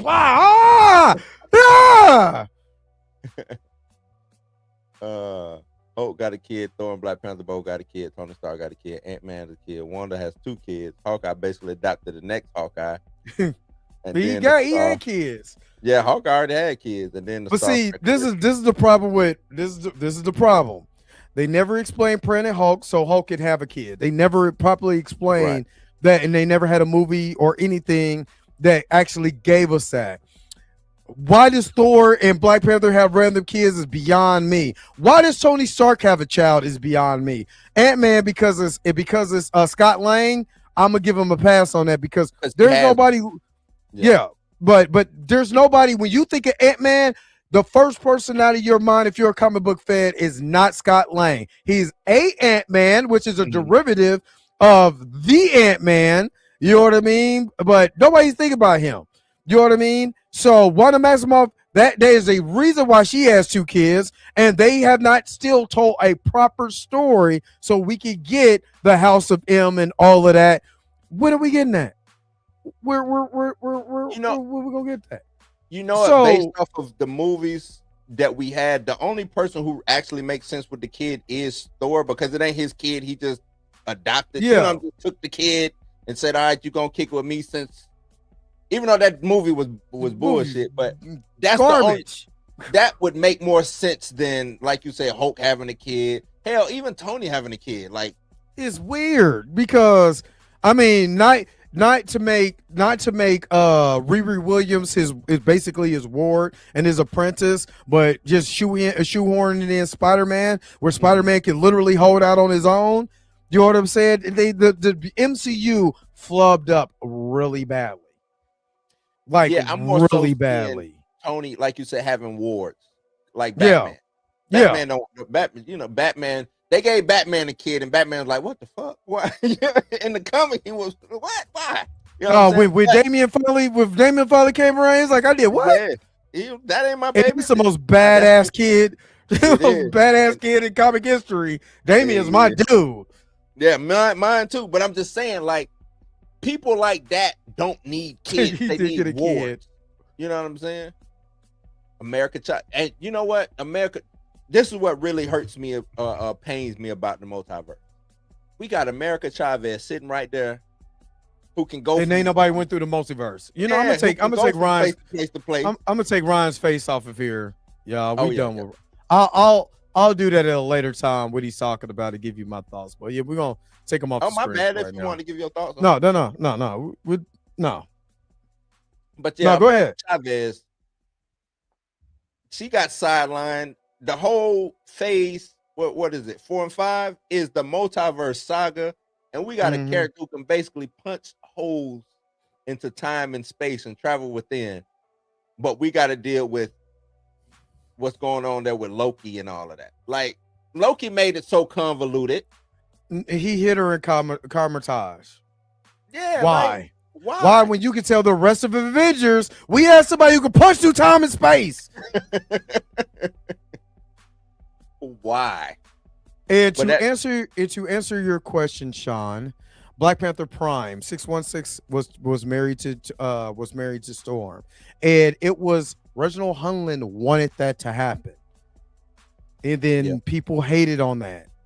You can have anybody she could date. Storm could be busting flags with Wolverine. Nobody has a problem. But when you have people, you know, like a certain type of Frankie, I ain't gonna say what it is, get mad because T'Challa and Storm is together because she don't relate, then you know, whatever.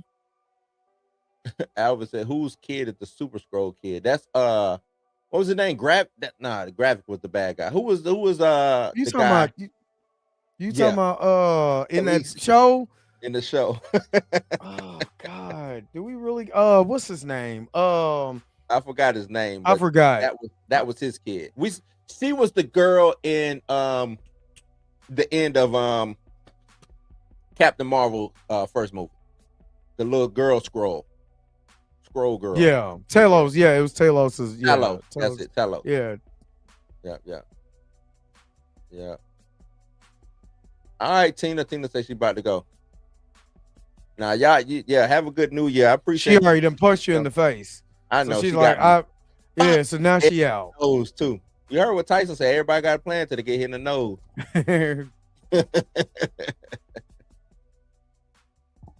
Oh man, but it's the MCU.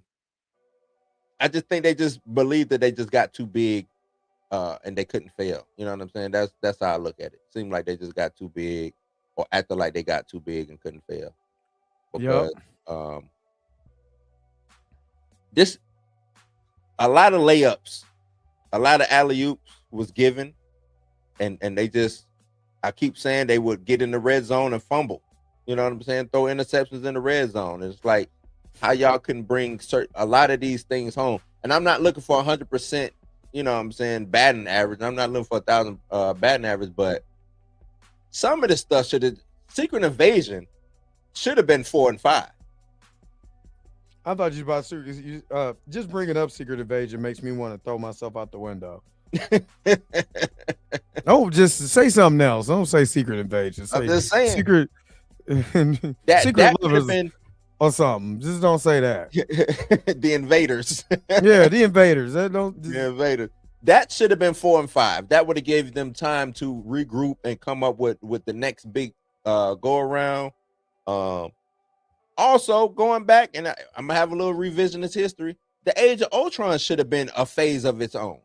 Yeah, it should have, instead of the Day of Ultron, it should have been the phase of Ultron. Yeah, that should have been a phase. Like, it's a lot of things that they could have milked, and made at least, if not a whole phase, 2-3 movies maybe. You know what I'm saying? Stretched across Thor, Spider. Well, it wouldn't have been Spider-Man at that time. Would have been the Imposters. Would have been Thor, Iron Man, and Captain America. They could have stretched Ultron out through 3 movies. You know what I'm saying? To do some type of age situation. And the Age of Ultron dealt with time travel. They didn't want to do with that. Let's get movie. Movie. That's what we want. Movie. So I don't know, man. And then, so what do you think they're gonna do now? Now we in the end game, buddy. We're We in are the end game. I- What are we doing? Honestly, man, and I'm gonna sound so pessimistic, Because you are. but I don't know which way that they can really pivot to have something viable. I don't think they're gonna. I don't think X-Men is gonna be good. Dude, people gonna show up for the X-Men. No. I said In good. this next, we talking about this next movie. I'm talking about good. You missed what I'm saying, Dre. Oh, okay, my bad. I'm talking about good. People showed up for what it was, Apocalypse and Dark Phoenix.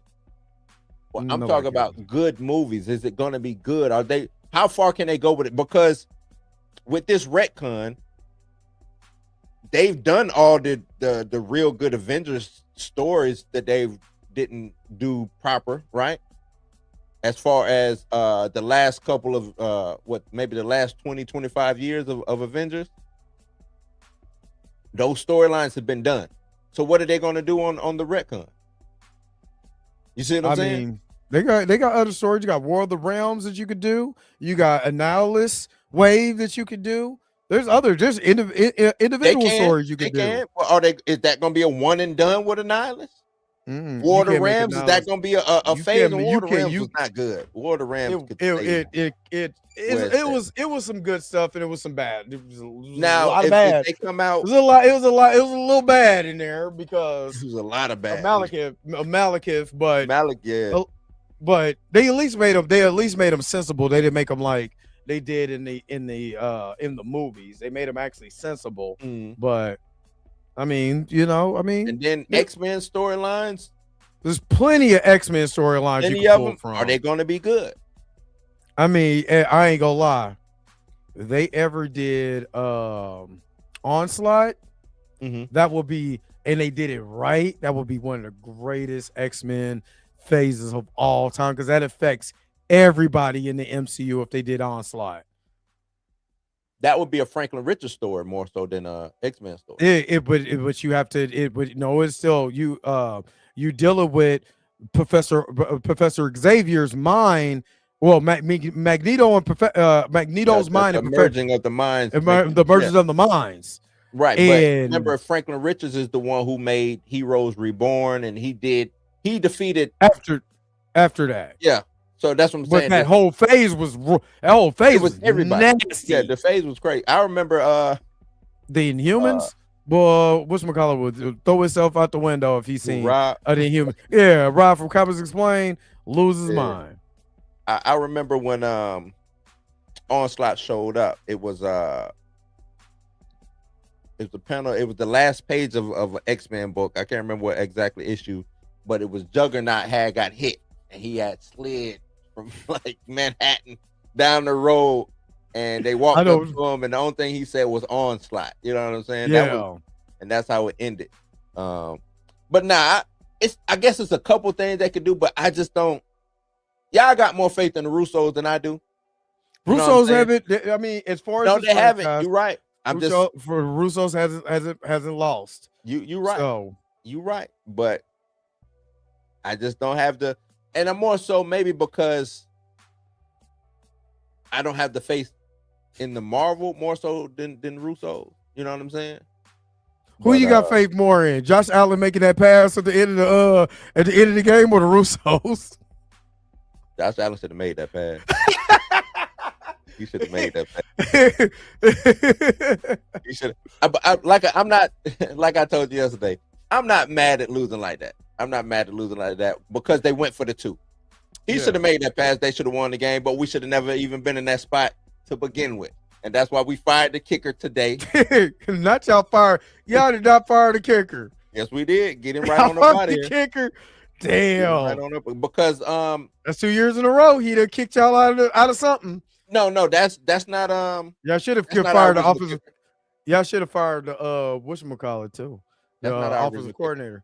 Yeah, where is the Shi'ar Empire? Yeah, where's Professor X trying to get him some new legs so he can hump something? New legs so he can walk around. Yeah. But if they come in and do some stuff with the X-Men, maybe it'll work, man. If they got to me though, they can't. I don't want to see I know a lot of people are like, oh, give us the original X-Men. I don't want to see the original X-Men. You don't want to see the original X-Men where my man Beast was just a white dude with big feet. Nope. Archangel. Not. You don't want to see Marvel Girl and Snowman version of Iceman. Snowman. Nope. The Snowman. I do not. I would like to see a well-rounded team and unit already. I kind of want to, the way we was introduced to the X-Men in the original X-Men cartoon, come out kicking just like that, kicking and screaming just like that. Matter of fact, you talking about Pride of the X-Men? No, where we got Australian, where you got true Australian Wolverine. X-Men. Come on, mate. We have no time for all of these shenanigans games now. I'm Wolverine. I'm Wolverine. Nah, the original X-Men 92. Oh, the original X-Men. You want Fox's X-Men is what you really want. Yes, Morph dying. You want Morph. You want gay Morph dying. Gay Morph. So you can come back. Give me. Matter of fact, if they could just take that episode and turn that into a movie, I'm fine with it. Wolverine and the X-Men. If they do Wolverine and the X-Men, Wolverine cannot be. No. I'm sorry. I'm tired of Wolverine. I don't want as much as I love Logan. Logan's one of my favorite characters of all time. I'm tired of him being the lead. I need the red and gold team. I mean the blue and gold team. I need Cyclops and Storm as the leaders of the X-Men, and not Storm being the pessimist or nothing like that. No, give me that card. Just give me that, and then we can go red and gold and blue from there. You know what I'm saying? I don't want that because then they gonna have Wolverine old ass trying to get him some young meat with that man. People gonna have a fit. Young meat. Matter of fact, you know what? Instead of because this is where they messed up at in the original Fox X-Men. Why did they have Rogue playing the role of Jubilee? I don't know. That's where they messed up at. Give me Jubilee, street urchin, running through the mall, and they got to go save Jubilee. You know what I'm saying? It'd be like the pride. It'd be the Pride of the X-Men, but Jubilee verse, because that's all that was. No, because they literally did that in the new movies with Storm. Storm had to be the street rat just running through, stealing and getting into all kinds of trouble till Apocalypse came and got her. They already did that story, son. They need to do that story again. They already did it. I'm just saying, if they're gonna do it, I would like for them to just really just go all out with it. You know what I'm saying? Go all out with it. Have a good time. And don't pussyfoot. Don't pussyfoot, man. Give me dope ass bad guys. Give me Cyclops yellow draws is missing. I gotta hook him up for that.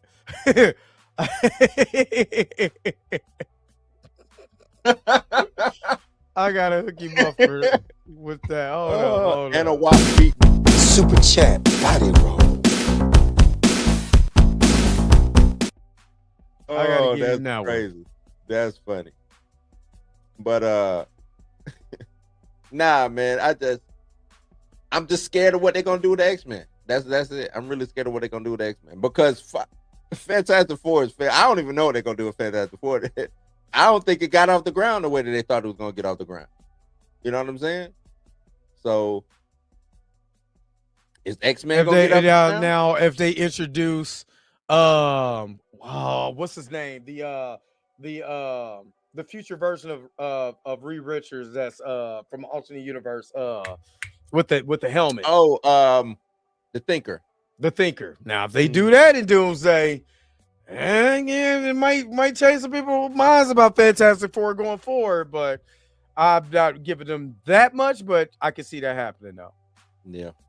I don't think they're gonna do all that. The Maker, I'm talking about the Thinker. The Maker. Maker, yeah.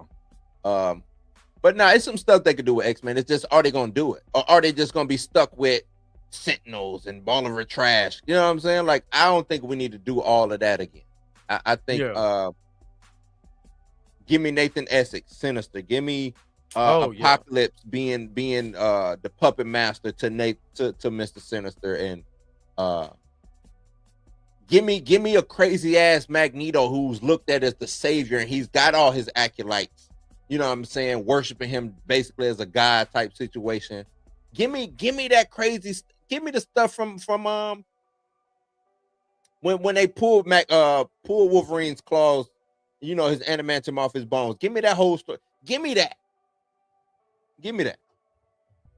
I'm with that. You're gonna see it next. You're gonna see it in next week's episode of X-Men '97. But give me stuff like that. Give me stuff that actually matter. Like I just don't have any stakes. Not pick me. Not top tier mid. That's crazy. Scott Eastwood as Wolverine to be dope. I wouldn't mind. No, I want Scott. Wolverine. No, I want Scott Eastwood to be Cyclops. Cyclops, yeah, he'd be a good Cyclops. But it's story. The X-Men got a lot of small storylines that they kept tacking. You know what I'm saying? Kept tacking on. So it's a lot of things they could do. Alvin Rodriguez, we don't need bone claws. We need bone saw is ready. That's what we need. We need bone saw, not bone claws. Get out of here. No. Yeah, Extinction would be a dope one. You know what I'm saying? Yeah. I wouldn't mind. We just go back to like you said. The X-Men.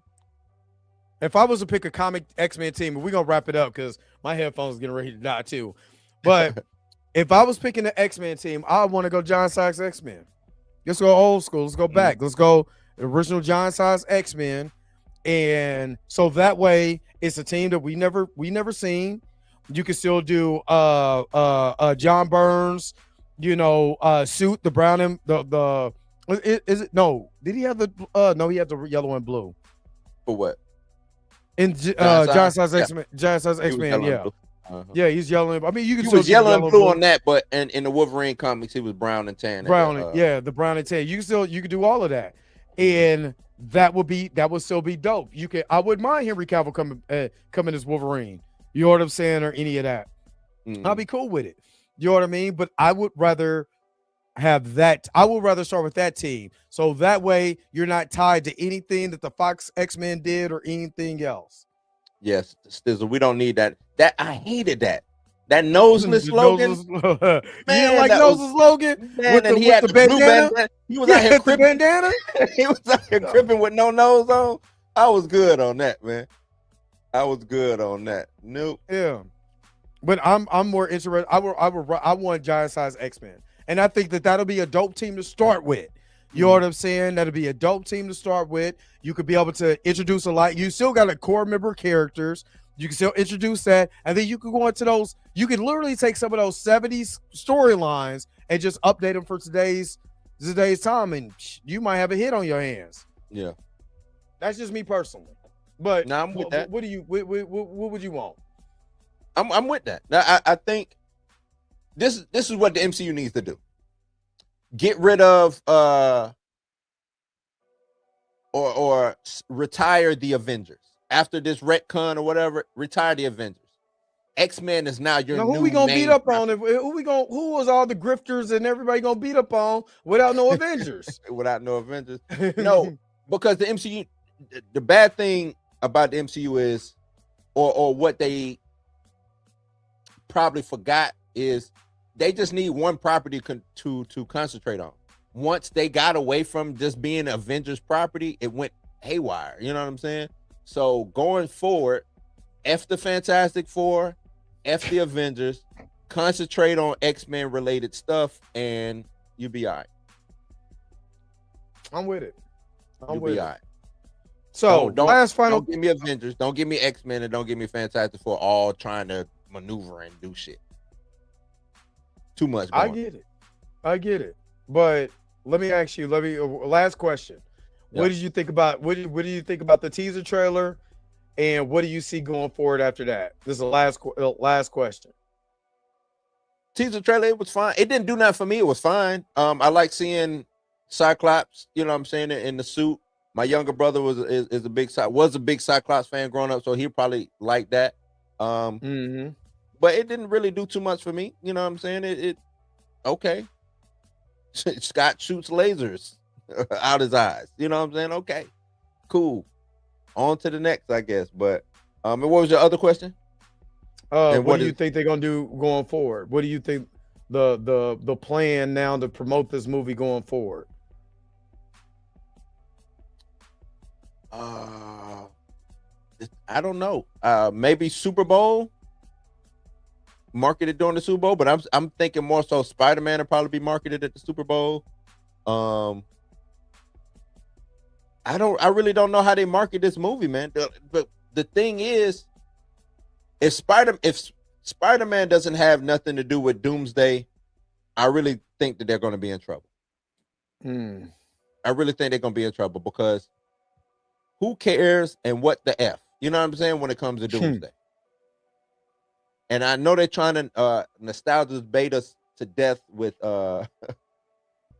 with Robert Downey and Chris Evans and all of that, but I think everybody enjoyed Endgame to the point of, okay, that was a chapter. We can close that chapter and move on. What's next? Not let's go back and open that door again. You know what I'm saying? And it seems like trying to open that door, I think it just might backfire. So that's how I look at it. All right. Blue, what you got coming up here soon? Blues news tomorrow. Probably be talking about Bo DeMaio and what he said when it comes to X-Men 97. We didn't really get into it. Bo gonna get you. Nah, I ain't gonna have nothing but dope stuff to say about Bo, man. Okay. And what else? What else did I think do I have it already ready to go? I think I already got it teased out.